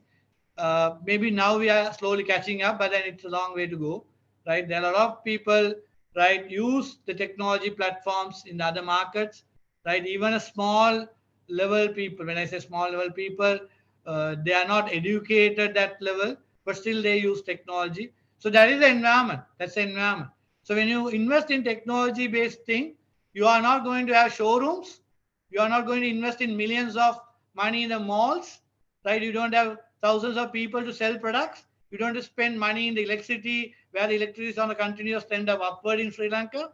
So you don't have to spend money in electricity continuously. So there are a lot of things you are saving. I'm sure like with the COVID, thanks to COVID, one of the good thing about the COVID is that we all shifted to the online platform of everything. Like today, the lecturing happens in online platform. I wouldn't have dreamt in my life for 19 years of lecturing. I will be doing an online platform lecturing, right? That it has very good positive impact. Okay, it takes a lot of things. A lot of people can communicate without spending money and without spending that much of time in traveling. That's a good part of it. Like a lot of people, right? We prefer as a lecturer, I would say I prefer people sitting in front of me and lecturing. But that's the because we need somebody to be on the in the front rather than just talking to the cameraman or maybe a wall and a computer. So I would prefer that was the reason that we also taken time to establish these things over the past. But then people who have taken advantage, the complete advantage is the person who went looking at it visionary, he is the winner, right? That happens in any market. The first come person will definitely have the advantage because he sell it. But it has its plus and minus. We should be aware of it because there are a lot of things you will share by the physical thing, but then it has its minuses and the plus. Always remember that. So we coming back to the technology based in terms of any production service in the industry or any business, right? You have to accept that any business, there is a huge amount of sales. Most of the students stop CA exam now starting again because of online platform. Okay, I don't want to discuss on that topic, right? It has its own plus and minus. CA doesn't uh, depend on anything, right? It is your will and your commitment to achieve the CA. It's not that anything could stop. You should not make it any excuse or barrier saying this is a barrier, right? Please understand that because it is your dream. It's your dream and you know the value of it. So please go for it, right? Whatever challenges, I thank Sheridan Institute for all the initiative, whatever happened in the last 2.5 years. There are a lot of things initiative taken by CA Sri Lanka to support the students. I think that is where we are here today because that happened. There are a lot of exams happen, a lot of teaching happen, right? So please all that we don't have to waste time here. Can we calculate cost of equity SPL by using dividend paid? You might use the dividend method, but I would say that better wait for your CAPM level calculations or maybe other methods information because the CA thing may not be the relevant one, I would say, because it's a private company, right? Private company, dividend is not the real thing. Private company, you are the family, you are the owners, nobody outside is there. You decide how much to pay dividends. So you don't have to depend on anyone else. So it's not the real information to calculate your cost of equity or valuation in that case. How many CA members currently exist? Okay, thank you very much. Right, it's right. So I think you all are not watching anything about CA. I don't know. Right, I don't want to waste time there. So the SPL we are done. Then shall we move on to the second company? It is the CSB. That's the hotel company. So what is hotel company they talk about? Yeah, somebody mentioned 7,500. Yeah, right. You are right. 7,000 plus. 22 million population in Sri Lanka for your information. And only CA is 7,000 plus. Right? Coming back, the hotel company, there's a one brother. He's the chairman of the company for many years. And he has good expertise. Right? And it's a company or the hotel having 40 rooms. 40 rooms. It's not a large hotel. It's a small hotel, 40 rooms hotel. And it's a 3-star. They got enough recognition from various tourist board, association, all that. But it's a 3-star hotel. It's not a 5-star hotels. It's a 3-star hotel. And 2010 only started a company. But unfortunately, last 3 years were bad years for the hotel industry or the tourism industry. All of us know that. Case has very much emphasized on that. It's under attack, COVID, social economic crisis in the country. So all are negative. All are negative. And occupancy levels are at 25% in the previous year. Now they're 35% levels. So occupancy levels mean your 40 rooms, 365 days. What is the average you have utilized? Only 35%. Very, very, very low level of occupancy. So it's not a company fault. It's the industry issue because of the problem whatever we talked about. Even though the chairman is 30 experienced person, the company couldn't do better, that they have been making losses. The simple reason being the industry was not doing well because of the crises, whatever we have mentioned. Future, the company is talking about Ayurvedic tourism and environmental initiation, right? They have got good environmental, what you call sustainability area. There is 1 or 2 paragraphs they talk about it. Please read it. A lot of things they have talked about it. Why it's important. Sometimes the tourists want it. Some of the tourists prefer that your company is very environment friendly. They prefer it. Don't think they don't care. There are people who care about it, especially the foreigners. They give importance to the companies, the industries for the environment friendly because they give very good thought about it. So there are good practices this company has adopted. Solar energy they are using and disposal wastage system. They have talked about it. There are a lot of sustainable energy related stuff. Sustainable they have talked about. So that's good. And there's an offer. One of the important things in this question for this case, second part, CSB, there's an offer in the market to buy the company 100% shareholding. So when you look at it, if you look at the company performance, last 3 years is bad. But 2018 or before, they have made profits. So that has been given. So you need to ask the question. I think by now you all have better knowledge. But if the same question was last year, you are very negative environment. Today the environment is brighter. The optimism is there, positivism is there. So we all know that tourism is really picked up. Under 1,000 months, we are getting tourists for Sri Lanka. And the very good important thing is like the crisis, the socio-economic crisis is almost over. Today, midnight onwards, the fuel is more available for people to use. Only the price has not reduced, right? That's a problem. But otherwise, the fuel is available. That is important for a person who is coming to Sri Lanka because you travel in a vehicle, suddenly the vehicle says, we don't have fuel. So please understand that crisis is over. We get products. Only thing certain import products. I think the case has given enough importance for that. Due to the crisis of dollar, there are many imports have been stopped. Because of that, the company also you started making use of the local products. So the local producers of those products have advantage. So that's a good thing. That's an environmental country point of view. It's a good thing. Local production increasing. But sometimes the foreigners wants, the products which they are used to it, the foreign products.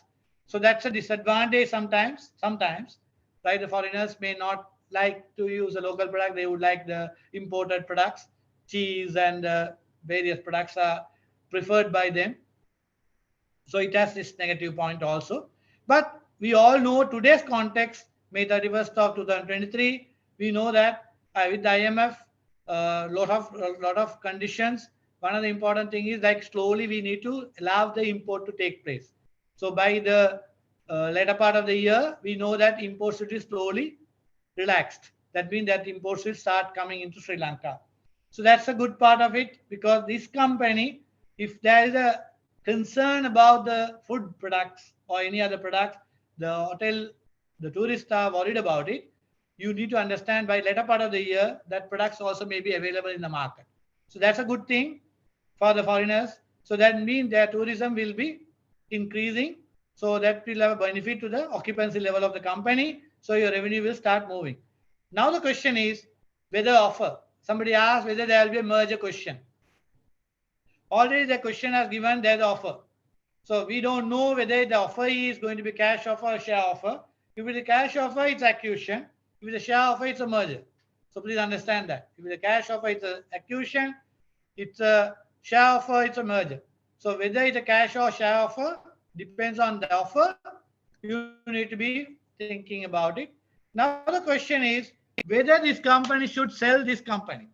Please advise Sajid, who is the chairman of the company, whether the company should sell the shares to the offer given by somebody. There are two parts of it. One is the company, the question will be there in unseen material. Please value the company using different various models. They may give you information to value the company. Equity based valuation, of course, you have a balance sheet in your balance sheet in the pre-seen 229 million company based on the balance sheet. As of you all know, net asset basis is the highest value or lowest value?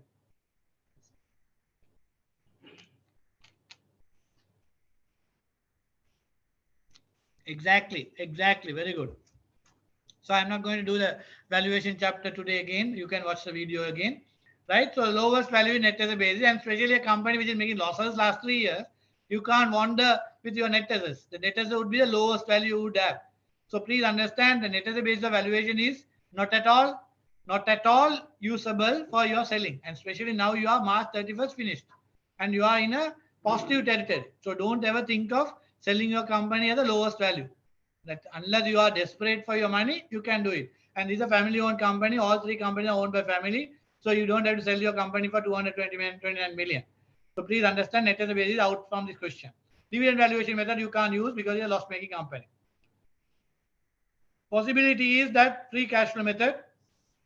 If they are going to give you a free cash flow method, they should give you a forecast of 5 years with a higher forecast, not based on the last 5 years or 3 years. They should give you a good positive cash flows or positive growth company. So in case they say that the company is going for selling, the question can be two ways. One is, if you are going to sell the company, value the company. Such a valuation chapter or merger execution. The other part of is, company going for selling, will you advise the company to sell or not? So you should know what is your answer. You should be evaluating whether the company is having a value lower than this or higher than this. Right? 2023 mid or 2022 latter part, October, January, September, if I ask you the question, your answer is sell out. Any price sells out. You might have thought it because you don't have a future. Most of the people are migrating, 200,000 people are gone, right? No foreigner will come, no tourism, no import, dollar will be a problem, always depreciation country. We will join the bankrupt country or like other countries, so we'll are in trouble. But thank God, today we all know that the scenario has changed. Positivism in the tourism, remittances are coming, and then foreign direct investments are expected, and Sri Lanka rupee depreciating. All are positive side of it. So if this is going to continue, I know that you all are knowledgeable more than me. You all know that Sri Lanka rupee, even though it's appreciating, this is not a sustainable thing. When the Sri Lanka start paying the foreign debt repayment and Sri Lanka start relaxing the import restriction, your dollar is at a demand, against Sri Lanka rupee has to depreciate. So this can't be a magic, no, right? Even though there are certain other positivism where the foreign direct investments start flowing into the country, and then Japanese, the negotiations are taking place for the LRT.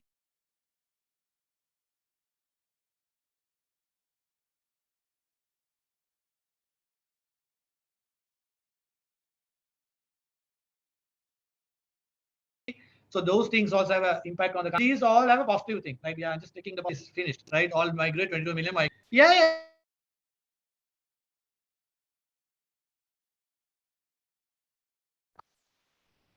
Because you're on. I believe that we are back. Zoom is back. Yes, thank you. The question is going to be asked anyway after March. No, financial management beauty is that we are not accounting. We are going backward. Accounting will go backward. Financial management go forward. Right? So look at forward. So you're talking about unseen scenarios. So examiner has to give you the unseen scenario as a positive thing only. He can't say country will go back. That means he's a problem, right? Personally, he had a problem. Like in the country, nobody wanted in 2022, second part or third part, nobody wanted this country to fail, right? No one. I don't think. So we all have positive impact, right? Positive thing only. So the unseen material will definitely have a positive scenario. So don't worry about it. So the scenario, you can mention that. You will be given. I'm not, don't take my one and write. You need to know and look at the environment of the quiz, right? So please note that. So see, hotel company, if they ask you whether to sell or not, please evaluate. I'm not saying don't sell, sell. I'm only saying look at the offer value. The offer value needs to be based on not net asset basis. It has to be based on the future cash flow basis. Future cash flows, again, don't focus based on the past. By all 3 years, the loss making. So you have to look at the future cash flows based on your potential cash flow. Potential cash flow. So please be aware of that. And I am going to tell you, the hotel company will have good future because the country is booming in terms of tourism. May or may not get the exact the number what you are forecasting, but definitely we will have positive impact. Because this country has none like other country. We have enough and enough tourism related item in the country. We are selling only a percentage of that. We are not selling enough. So we should sell the products what we have in the country. So when we sell it, definitely sell the product. So that this industry, please understand, very good for positive future. So your cash flow will be better than this. So your value will be not the net as a basis, very much higher than the net as a basis. Future cash flow means future cash flows. Yeah. Future cash flow means future cash flows. They will give you, don't worry. You don't have to predict your cash flow. They will give you the forecast the cash flow if they are going to, because this is the only area they can ask a valuation. Because this question is already given an offer. So they will have to give you a positive cash flows of 5 years and ask you the value. So your past is not relevant at all. As always I say, valuation chapter is always about future cash flows. Don't look at anything about past. It's not relevant. Your revenue growth, profitability, all that is irrelevant. Where is a loss-making company? So keep that in mind. They are given you risk-free rate is 27%. Future cash flow means free cash. Obviously, yeah. Your valuation chapter has many methods. The main method is the what method? Free cash flow method. That's a comprehensive method. If you have watched the case study questions, you should not ask this question, right? Only the method that cannot be calculated. Sir, only the method that can be calculated. Yeah. They have to give you the free cash flow information. You can't forecast. Risk-free rate is 27%. So the examiner given you a risk-free rate at the moment just to give you an idea that this is 27%. How do we decide whether to sell or not? You need to do a valuation based on free cash flows and find out the value and look at the offer. If the offer is 500 million and your free cash flow based present value of the cash flow is 700 million, you compare both of that and agree whether to sell or not. It's not a one-word answer. You calculate a value that will give you guidance for a negotiation. After negotiation, you sell. Don't take 229 million. Net assets. That is out. No way. Don't. If you think in that line, you don't do financial paper. Simple as that. Right? After learning financial management, don't do that. It's a sin. Okay, so beta is 1.1%, 1.1. So that is they are given you just for understanding. So your CAPM knowledge will be applied. You are unseen for this paper, right? They will give you. So please calculate that. Financial analysis, quick one. GP margin is, I think 7%. GP margin is 7%. I'm sure everybody can calculate that GP margin, 7%. Net profit margin, you can't calculate because the loss-making company. Don't calculate and say negative net profit margin. Don't say any negative ratios is not valid, not at all usable. Don't use it, right? 7% GP margin is fine. Net profit margin is minus.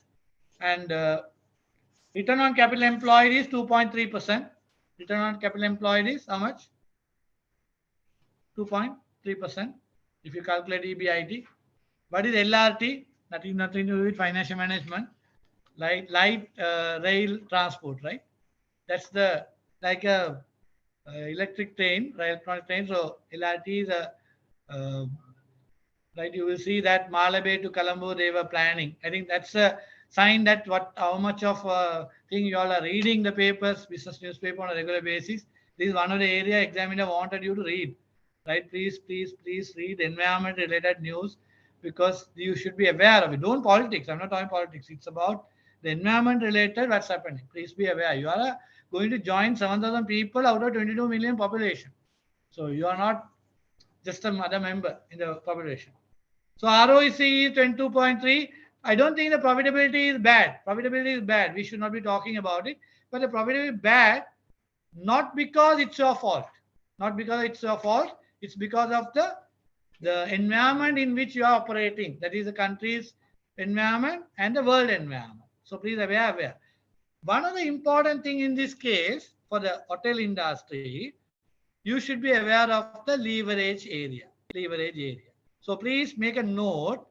You should be knowing your operating leverage knowledge. Operating leverage knowledge. What is operating leverage knowledge? It's a business risk measurement. Operating leverage is a business risk measurement. A business which has a high fixed overhead cost out of your total overheads as higher operating leverage. Higher fixed overheads out of your total expenses. If you take your fixed cost, if it is a higher component, you are running a higher business risk environment. Your company is a higher business risk environment. Good examples are hotel industry, hospital industry, shopping malls. These are the higher fixed cost environment.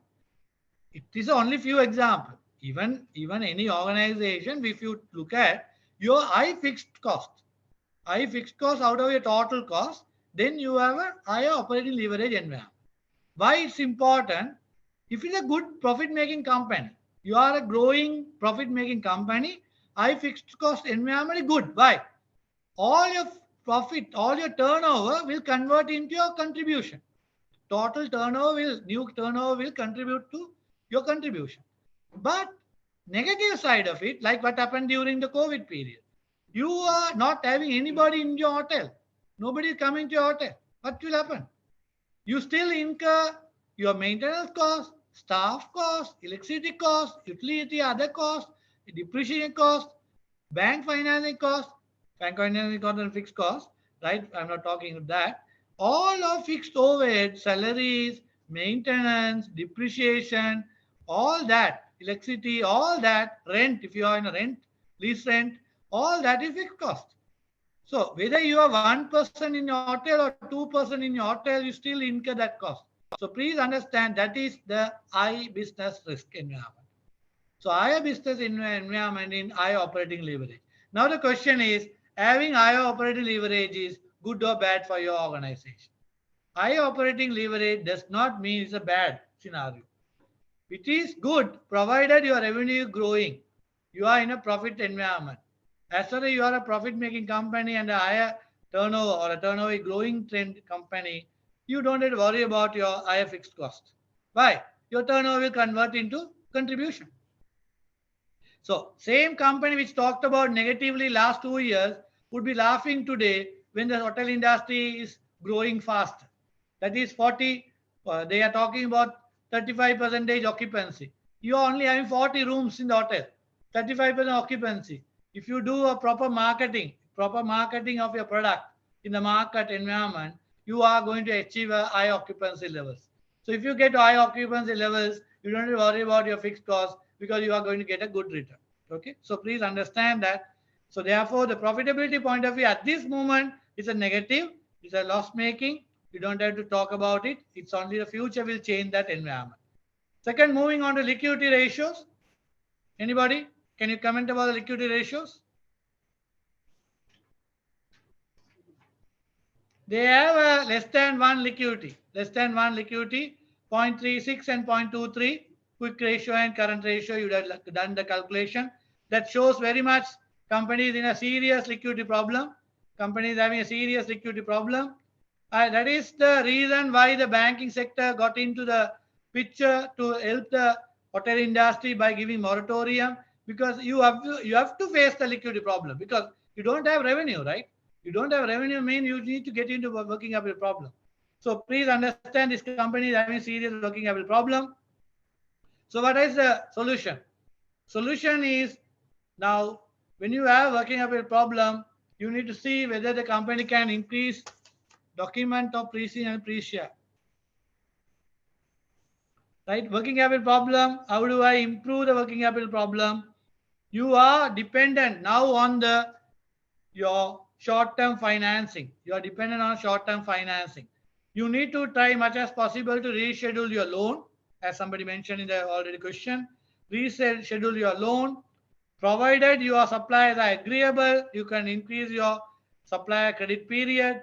If the provided they are agreeable, and then your bank overdraft and short-term borrowing you convert into long-term nature.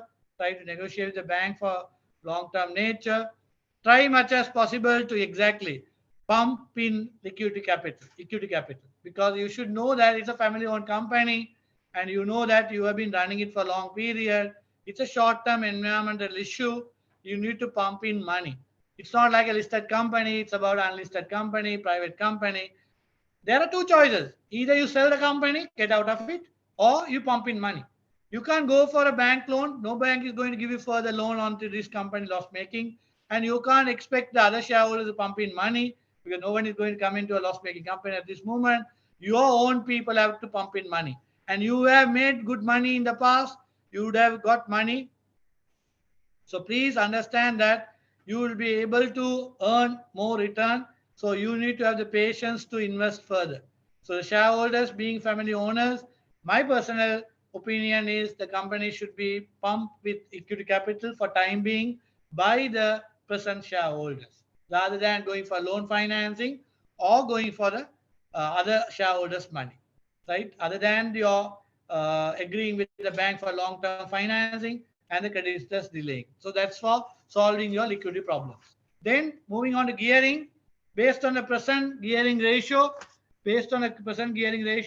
now tell me bank overdraft, if you're, in this case, it's a short-term financing or long-term financing. Exactly. Very good. Good observation. Now, same company means the same group owned by the same family. Now, see how we are going to treat it. This is financial management. Your knowledge. It's your knowledge. It's not you memorizing ODs where to take it. It's your knowledge has to answer this. Because the overdraft in this case, in this company, you are dependent. So why you don't have enough liquidity, you are dependent at the moment. So your overdraft is actually needed for your running operation. So it's a nature of your overdraft, even though your accounting says current liability, your nature of the overdraft is a long-term debt. So it is part of your long-term debt capital. So your gearing ratio is 43% gearing. 43%, it's not high geared company. It is still a low geared company. So please note that even though it's a low geared company, you are getting into more and more trouble because this hotel company has all the problems together, right? You are having a patient with kidney failure, heart failure, right? Every failure is there. So you have to understand that is not the fault of the company. It is the environment in which it's operating. Doesn't mean that company needs to be closed down. Don't think that patient has to be killed in the ICU. It's not the answer. You need to find out how to solve it. So we have found a way out. Country is booming, or in the sense that tourism is coming in. So the dollar is, Sri Lanka rupee is appreciating. So there are a lot of things happening. Inflation is getting settled down, and interest rates are going down in the market at the moment. So these are a positive thing in the company for the profitability. So that will improve the profitability of the company, and you are able to renegotiate with your debtors or the creditors.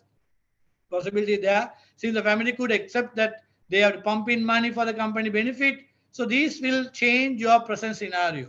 So even though all are negative at the moment, this will change the positivism in 2023 onwards. So I believe that company need not be sold, but still, if the management wants to sell the company, you need to compare with your valuation, what you're going to do in your unseen material, compare with your pre-seen material and decide on it. Okay.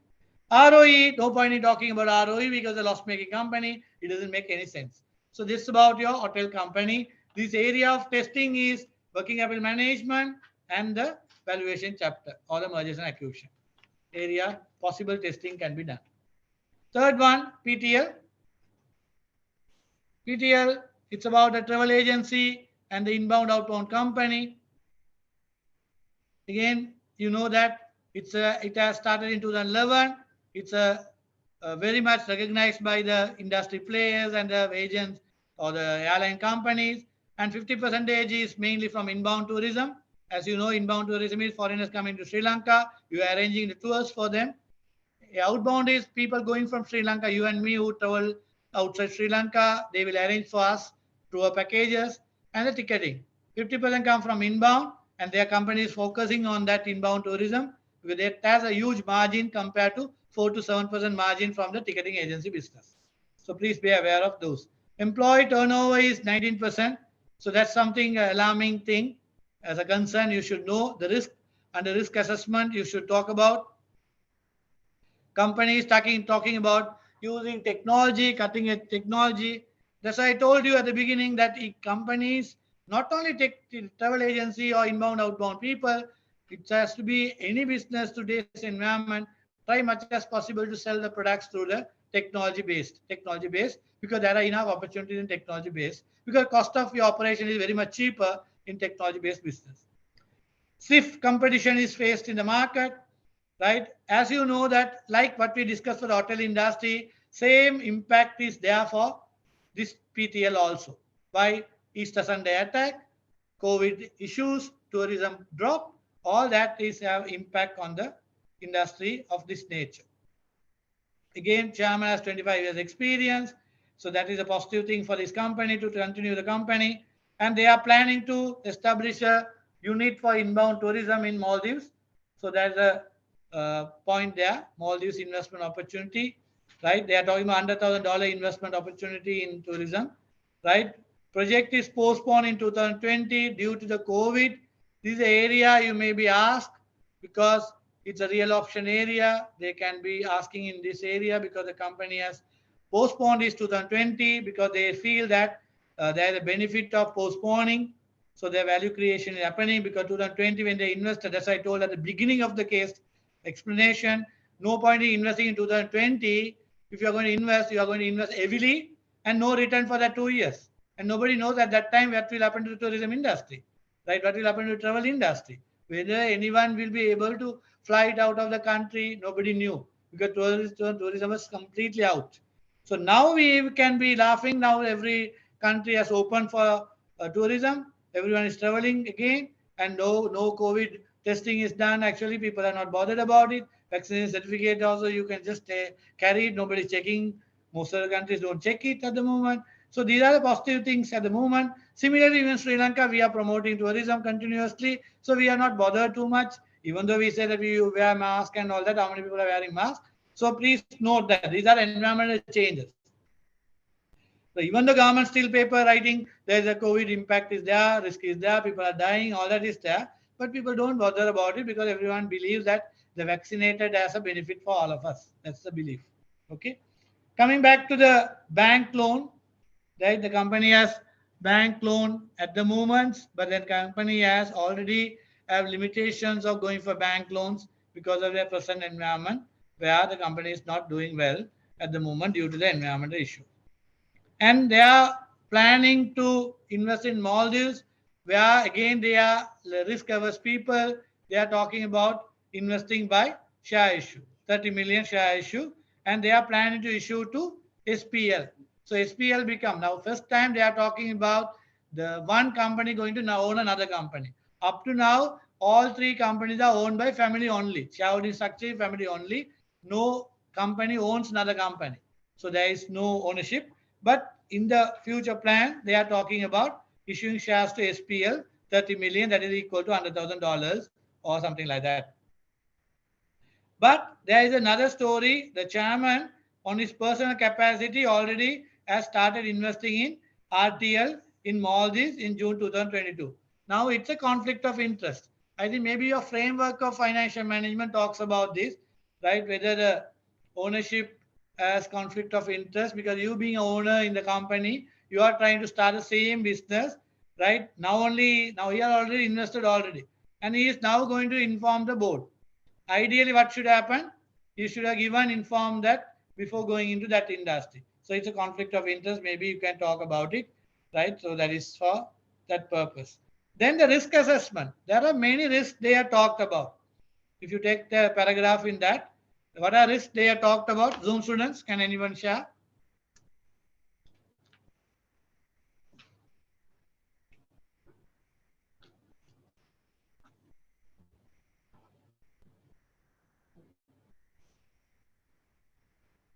Due to signaling effect of investment, I think this is a family-owned company. At the beginning, I mentioned this. Family-owned company, the shareholders are themselves. They are not bothered about whether you pay dividend or not because they decide to pay dividend. Board of directors themselves. They are not outside people. They can decide how much dividend I should get it. So please understand signaling effect all theory is very good, but that is for listed companies. In unlisted company, especially family-owned company, that doesn't have an impact. Please understand that. So what I'm asking is risk assessment side, they have examiner has given all the risk what the company faces at the moment. One is a foreign currency risk. All of us net, all three businesses have foreign currency risk. All three businesses have foreign currency risk. So definitely you should know your unseen material definitely will have foreign currency risk management area. One other important thing I want to tell you is $100,000 investment. $100,000 investment, you are going to talk, you are going to invest in Maldives. So what is the risk management you can hedge? $100,000, you are going to invest in Maldives. Maldives is going to generate inbound tourism business. If the risk assessment as says, if you are going to invest in Maldives and they are going to earn Maldivian income in dollars, you are hedging your risk already. That is, Maldivia business income is hedged. But Sri Lanka rupee to Maldivian currency, there is exchange rate risk. Why? Now Sri Lanka rupee depreciating or appreciating. So are you having a problem? Definitely you are having a problem. So how are you going to manage? You are going to invest in Maldivian currency. So please note, one of the technique, there are many 10 techniques I believe you have foreign currency risk management, invoicing local currency, leads and legs, matching assets and liability, matching receipts and payment, foreign currency, forward exchange contract, foreign currency option, futures, foreign currency swaps, money market hedging, forward exchange contract, all these are techniques. I just repeated. Right? Out of that, what are techniques relevant to this environment? One other important tech, I believe, is the matching assets and liability. You might think of using foreign currency borrowing.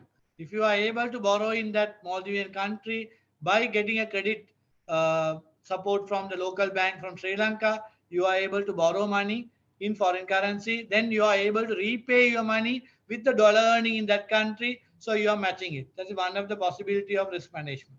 Second, you may have to think about whether I am going to use the Sri Lankan money to pay them. So that's another important thing. So you may not want to use the local money remitting to that country, right? That is one thing you should be avoiding, right? Because when you do that, you are exposed to that. Third one, you are talking about you can do a swap transaction where you borrow in foreign currency here in dollar, there you borrow in or you invest in Maldivian currency. So you need to look at that arrangement. So these are the possible area. Don't talk about don't just because you know that leading and lagging and you are talking about invoicing local currency netting. Don't talk about it because examiner know that you don't know anything about what is relevant here. So please don't write it. One other thing is money market hedging. Money market hedging possibility where you can borrow in one currency and invest in other currency. So money market hedging. So this is about exchange rate risk. Second, as somebody mentioned that they are talking about credit risk. Credit risk where they give credit to the customers. So they are taking risk. They are taking risk. So the credit risk can be managed. You need to find out how to give the credit to people. You should have guarantees. Generally, in the travel agency, it happens. You by giving your credit to the customers, you may have to get certain evaluation done at the beginning before you're giving credit to people. Right? Factoring is not the reduction of risk. Factoring is way of financing. Factoring is not the risk minimization. It's a factoring is a way of financing. So please doing what you call the credit risk evaluation is important, and then try to much as possible give a shorter period of credit rather than long period of credit. It's all possibility. Third important risk they are talked in length is the fraud risk. Fraud risk. So you should be introducing internal controls in the company. Maybe it's not the auditing paper, it's a financial management paper, but still the risk minimization point of view, the fraud risk is there. So you have to come up with the internal control system. Internal control system to reduce the fraud risk. Market risk, as many people know that the market is now picking up in terms of tourism. So definitely you have the market risk. If something negatively happen in the environment, again we go into the difficulty. That's one of the reasons why we don't, nobody, I don't think as a Sri Lankan genuine citizen, you don't want any of the things which happened in the last 1 year. Any of the things, including fuel shortage or dollar crisis or whatever you name it, nobody wants it. We want tourists at this moment to run this country because we otherwise will be again getting into the same problem. So without we getting into that problem, if you want to run the hotel industries, tourism related businesses, we have to basically avoid the credit risk or the market risk. Okay, competition in the market is the market risk. So please understand that. Then the employee leaving. I think the employee turnover is 19%. So that is something you need to address. Why the employee leaving? But we know the environment at that last year or last 2 years is the environment where people have to leave. Nobody will stay back. You can't tell your staff who is leaving, please wait, we'll wait for the better times to come. Because if you are young people, you are not going to stay back in the company. It's very unfair for us to tell you stay back in the company. And even a migrating happening will happen. You can't stop people going out of the country. Right? That is bullshit we are talking, because then if you are saying that no, nobody should go out of the country, that come on. You don't have a way of living in this country. Your earning is not sufficient to manage your inflation. So people will go. Only thing is people need to go out and earn some money till they come out with country come out with a strategy where we have a reasonable cost of living in the country where you can live in this country. So you don't mind people going, provided it's not going to 22 million going out of the country. Maybe 500,000, 1 million people will go. Whereas 21 million will stay in the country. Don't worry about it. So please understand. So therefore, the employee leaving has to be addressed at this period. Because when you are thinking of selling your hotel, well, how come people leave in your company? So you need to see the positivism has take place. I think today, May 21st, 31st, you can talk about it as a positivism. So now we are talking about tourism is coming. People will occupy your hotel premises. There will be some revenue. You will make profits. Your bank loan rates are coming down. Very important. Bank loan rates are coming down because when your bank rates are 30%, who the person wants to do business and earn at 20%? Nobody. Come on, common sense. Nobody wants it. You better sell your hotel, take 100 million or 2 billion, 200 million, take the money and put it in the bank and deposit and debenture, sleep and wisely enjoy your life. You don't want to do anything, 365, you still earn 30% return. So please understand, maybe you are taxable, that's a different story, but still you get 30% tax even, 30%, 30%, 21% return. But you don't get businesses to earn 21 million. That for that, how many strategy you have to put? Financing strategy, operating strategy, all the risk assessments, what we talked about already, all the headaches are there for you. So please understand, you don't want businesses to earn 15%, 20% return. You want more than 20% return.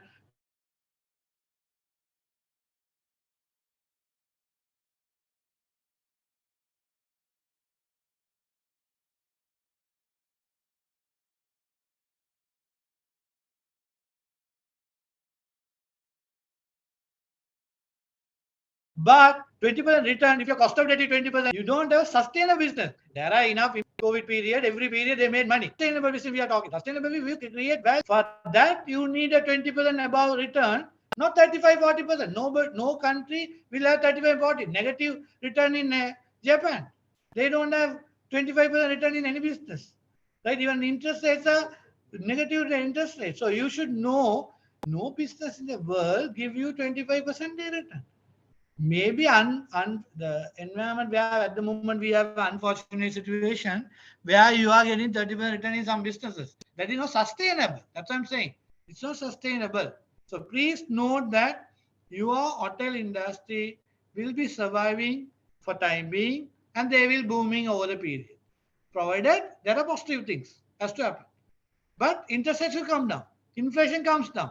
So when the inflation comes down, interest rate comes down, your tourism increasing, you are able to earn more returns, more returns. So that is the thing.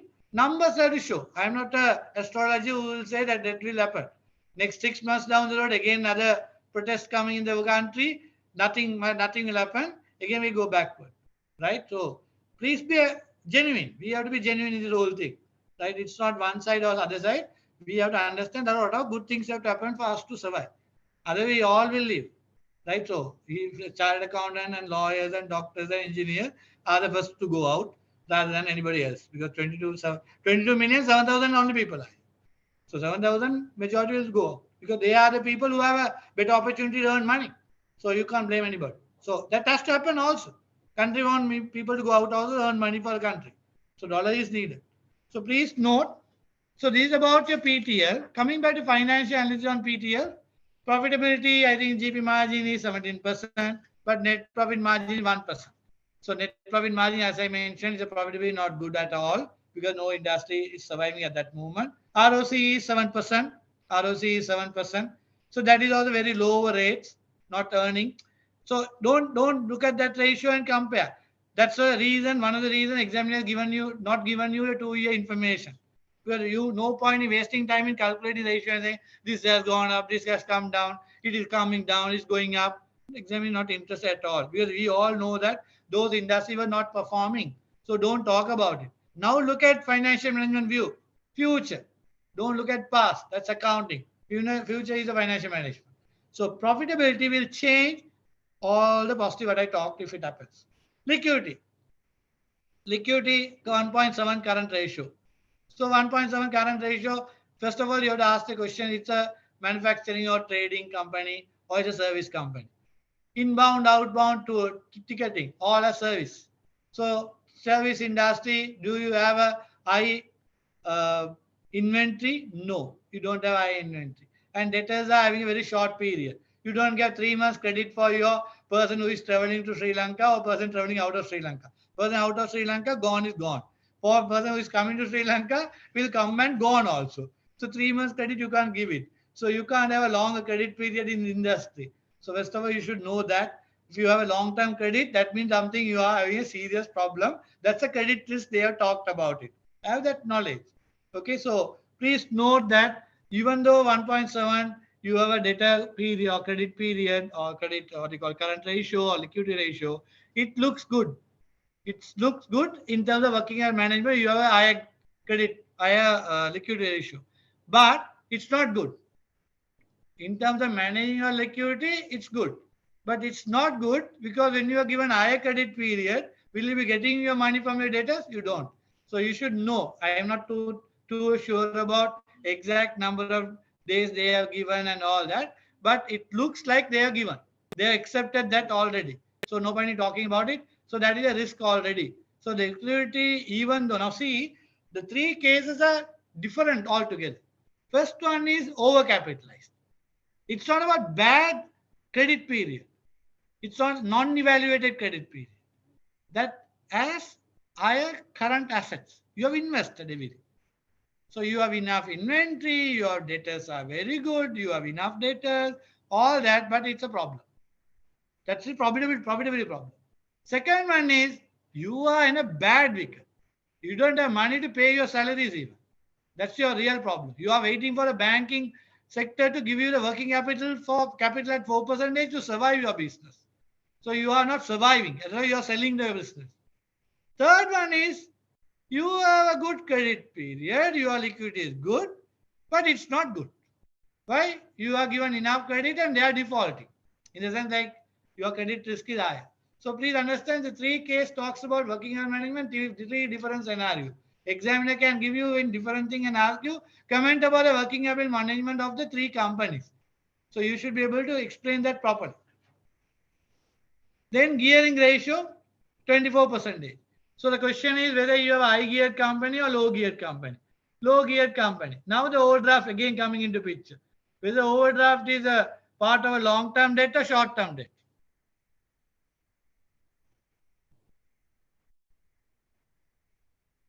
Anybody?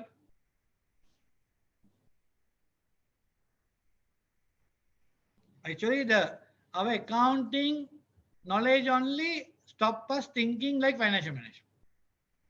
Now you are talking about 6.5 million. Now you are 6.5 million. It's a big number. How much your equity? 140 million. Right? How much your debt capital?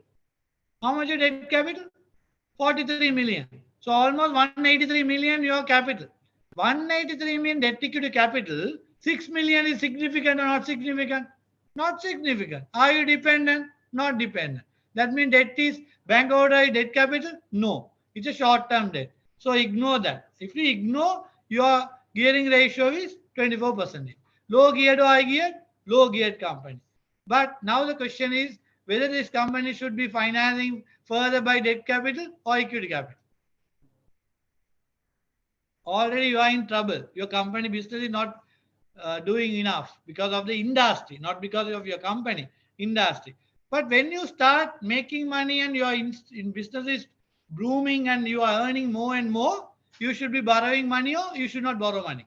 You should borrow money, but one condition always keep in mind, your return on investment should be more than cost of debt. That's your cardinal principle of your comparison. But you have back of your mind, hotel industry, ticket industry, inbound tourism industry were badly affected. So until you come to the real tourism coming in and you are getting occupancy and people are buying tickets, until you come to that situation, don't go to the debt borrowing because you can't pay your money because you don't have money. So until then, try to survive. What is survival strategy? Tell your shareholder, look here, if you want to sell, you can sell it. If you don't want to sell it, please put your money. Don't tell me to go to bank. I can't get the money from bank. No bank is giving. Only thing I can tell with the bank is restructure my loan, reduce my interest rate, or short term convert to long term. These are the only three possibilities I can do with the loan. But don't tell me to go and borrow further and further from a bank. Nobody is going to be able to give me the money. So that's your gearing ratio. Return on equity, no point in calculating return on equity because a negative component. So these are the case study question is talking about. So what are the areas the question can be asking? As I mentioned you, working capital management, foreign currency management, investment appraisal of the farmland investment. They can give you the numbers and they will ask you to evaluate in a new context. New context is your interest rate is not 27%. Over the period, your rate is going down to 20% level. Then your NPV will be calculated at the discounting rate. First year may be 27%. Over the period, your rate will come down and you might take the 20% rate. So please understand that your discounting rate not going to be 27%. It will be lower than 27% over the period. CAPM calculated, asset beta to equity beta calculation can be asked, or maybe the examiner straight away will give you because it's not listed company. So they may straight away and they know that information is not that. The overall you should get by looking at the financials, why the examiner has not given so much of financial information, because that financial information will not be the normal scenario. It's like if anybody asks you what is your country's inflation rate, what is your answer? Your friend is Canada. Your friend is in Australia. Your friend is in Maldives. Your friend is in Middle East. He's asking you what is the inflation rate. What is the answer?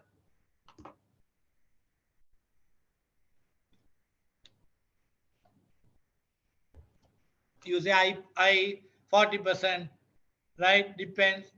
Please note, you need to firstly say we are in an abnormal environment for last 1.5 years. Abnormal environment situation means we have high inflation. So don't compare 70% increase in inflation with any other country and then we are bad. So we declared in the international market, we are a default credit default country and we are bankrupt. So we have officially declared it. So if that is the case, your inflation will be 70%, interest rate, risk-free rate will be 30%, and your rupee depreciation will be almost 100%, right? So your bank loan interest will be 30%. So you should know these are normal indicators of an abnormal economy, abnormal environment. So please note that it is not a normal situation. So when you are going to look at your financial of an environment like that, normal trading company, yes, your essential food goods service company or normal environment business company will not have this. But if you take the hotel industry or travel industry, you have to accept this is a normal scenario. So don't look at their financial because their financials are not at all uh, analyzable. It's not analyzable. So it's a exceptional scenarios. So you should know the real scenario or the optimum or normal scenario for us to compare. So please know that your unseen will be your surprise, but that's the reality. Because that is the real thing we have to talk about. All what we talked about is for us to understand the unreal situation that is to be needed for you to answer that real situation. Otherwise, you will be totally confused where these numbers will not be there in unreal. Your forecast will not be this. Your forecast will be different to totally.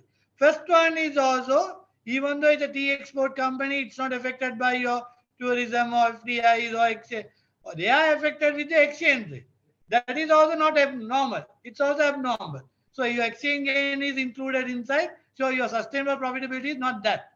So please note that the examiner has purposely given a totally different scenario for you to see whether you understand the difference.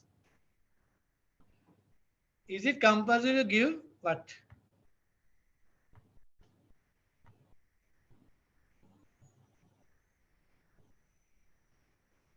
Can we use two more discounting rate in the project appraisal? Yes, you can. You can, in the sense, your first year could be at 27%. After that, it can change. Because that is your rate's going to be. So if you use 27 for the entire infinite period cash flow, your project will not be viable.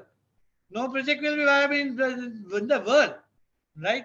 Unless you do casino or something like that, right?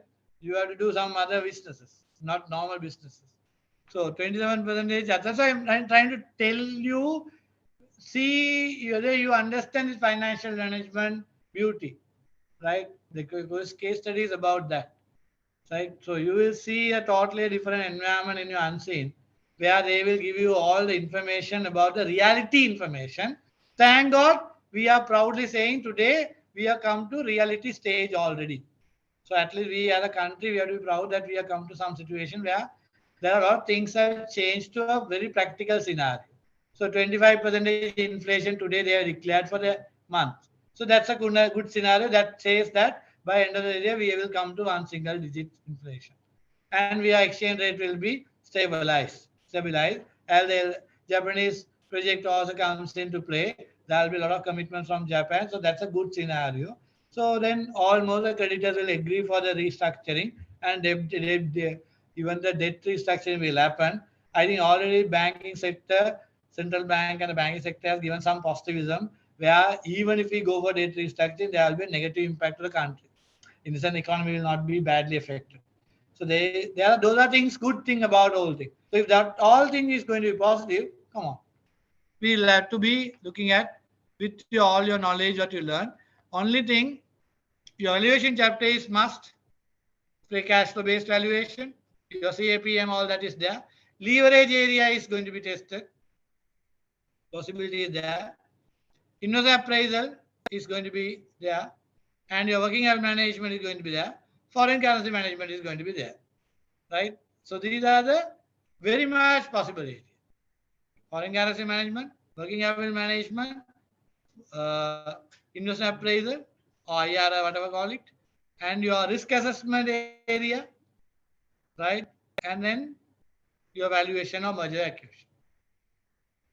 So these are the possible areas. Still, the examiner could ask any question from any chapter, but then these are the possible areas. What I want you to be comfortable with all your theories. Now, I covered a lot of theory areas here, revised it.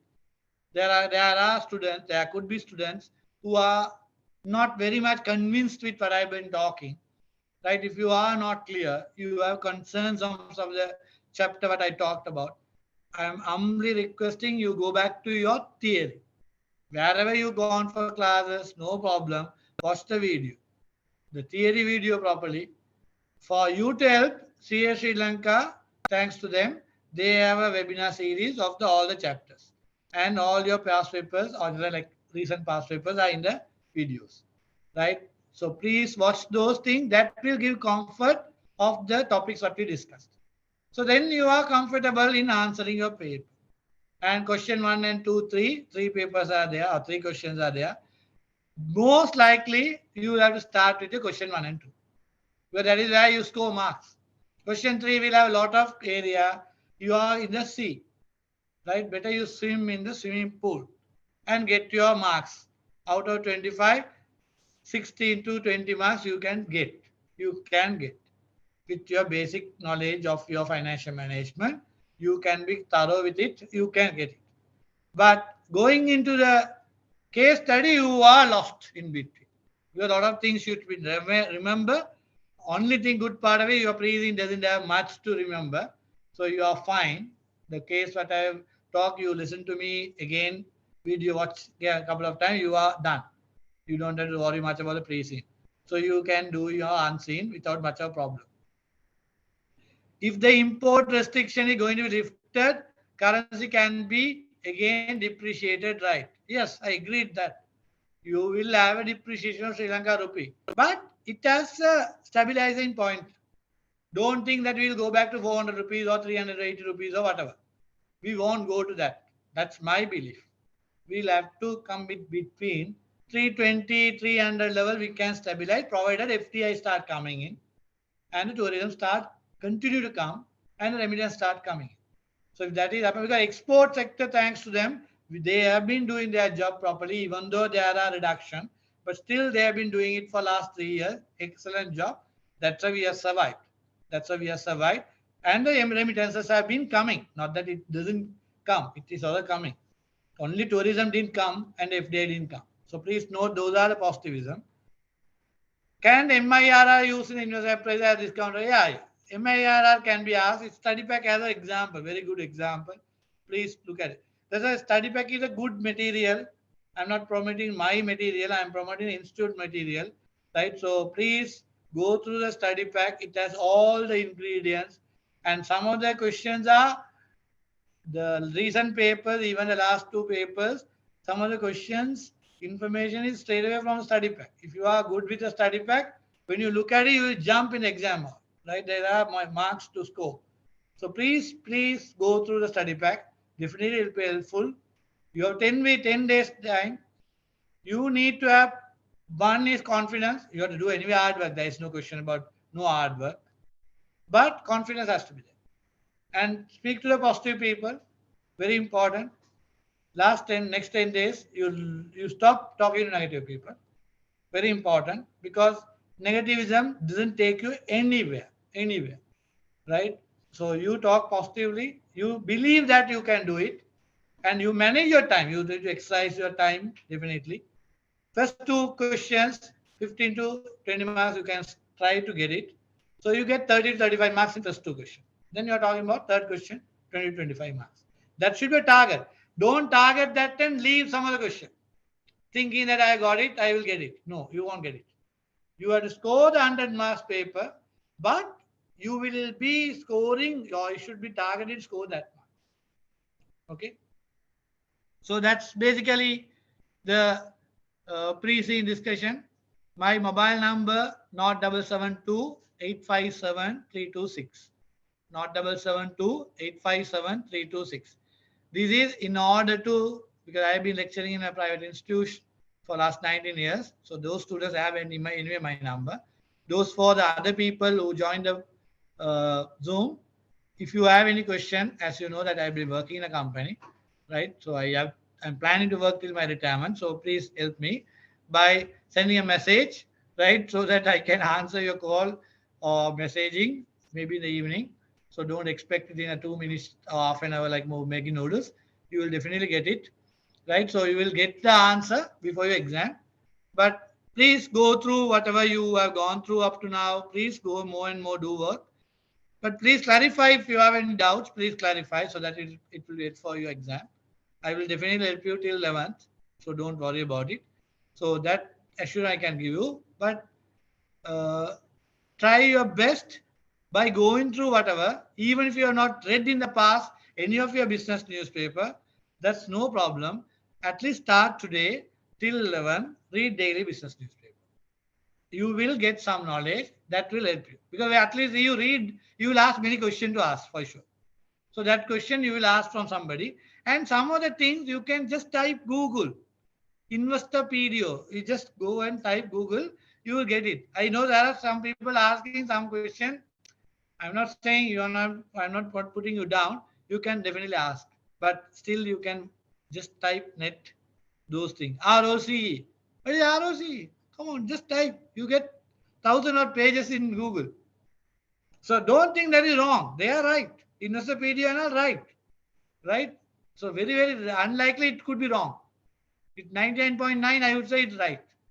So you can go with it. Don't waste your time. Because otherwise you'll be sending and you're waiting. Because I know that some of the people are working and going through night only. You are studying, right? Serious and news. Yeah, that I don't want to comment about it, right? So you need to business newspaper. I don't talk about media. No, I talked about the newspaper, business newspaper, right? Please go through it. Ask your friends who are helpful. Group study. If you have a practice, you go through with your friends. But be confident. If failing with like a Crorepati, your final thing would be me. I could be answering, right? But you can ask yourself by going through it. You can go through your notes. You can go through your friends, and finally you can ask me. I can definitely be assured I'll be answering. But I'm telling you your time, because midnight you will be asking. I have got questions. Midnight. My phone had earlier message beep beep sound. Then I made it silent mode, right? Because at 1 o'clock in the midnight, I get up and I see what it is. I don't know who is sending it.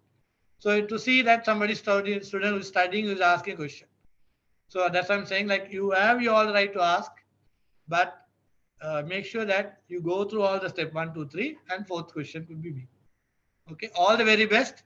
Thank you for joining. Right. I'm happy that you joined. I believe that I contributed something for your clarifications. So still I will do that till your exam. Okay, all the very best. Be confident. You are a chartered accountant in time to come, and you'll be joining definitely 7,000 people. Okay, thank you.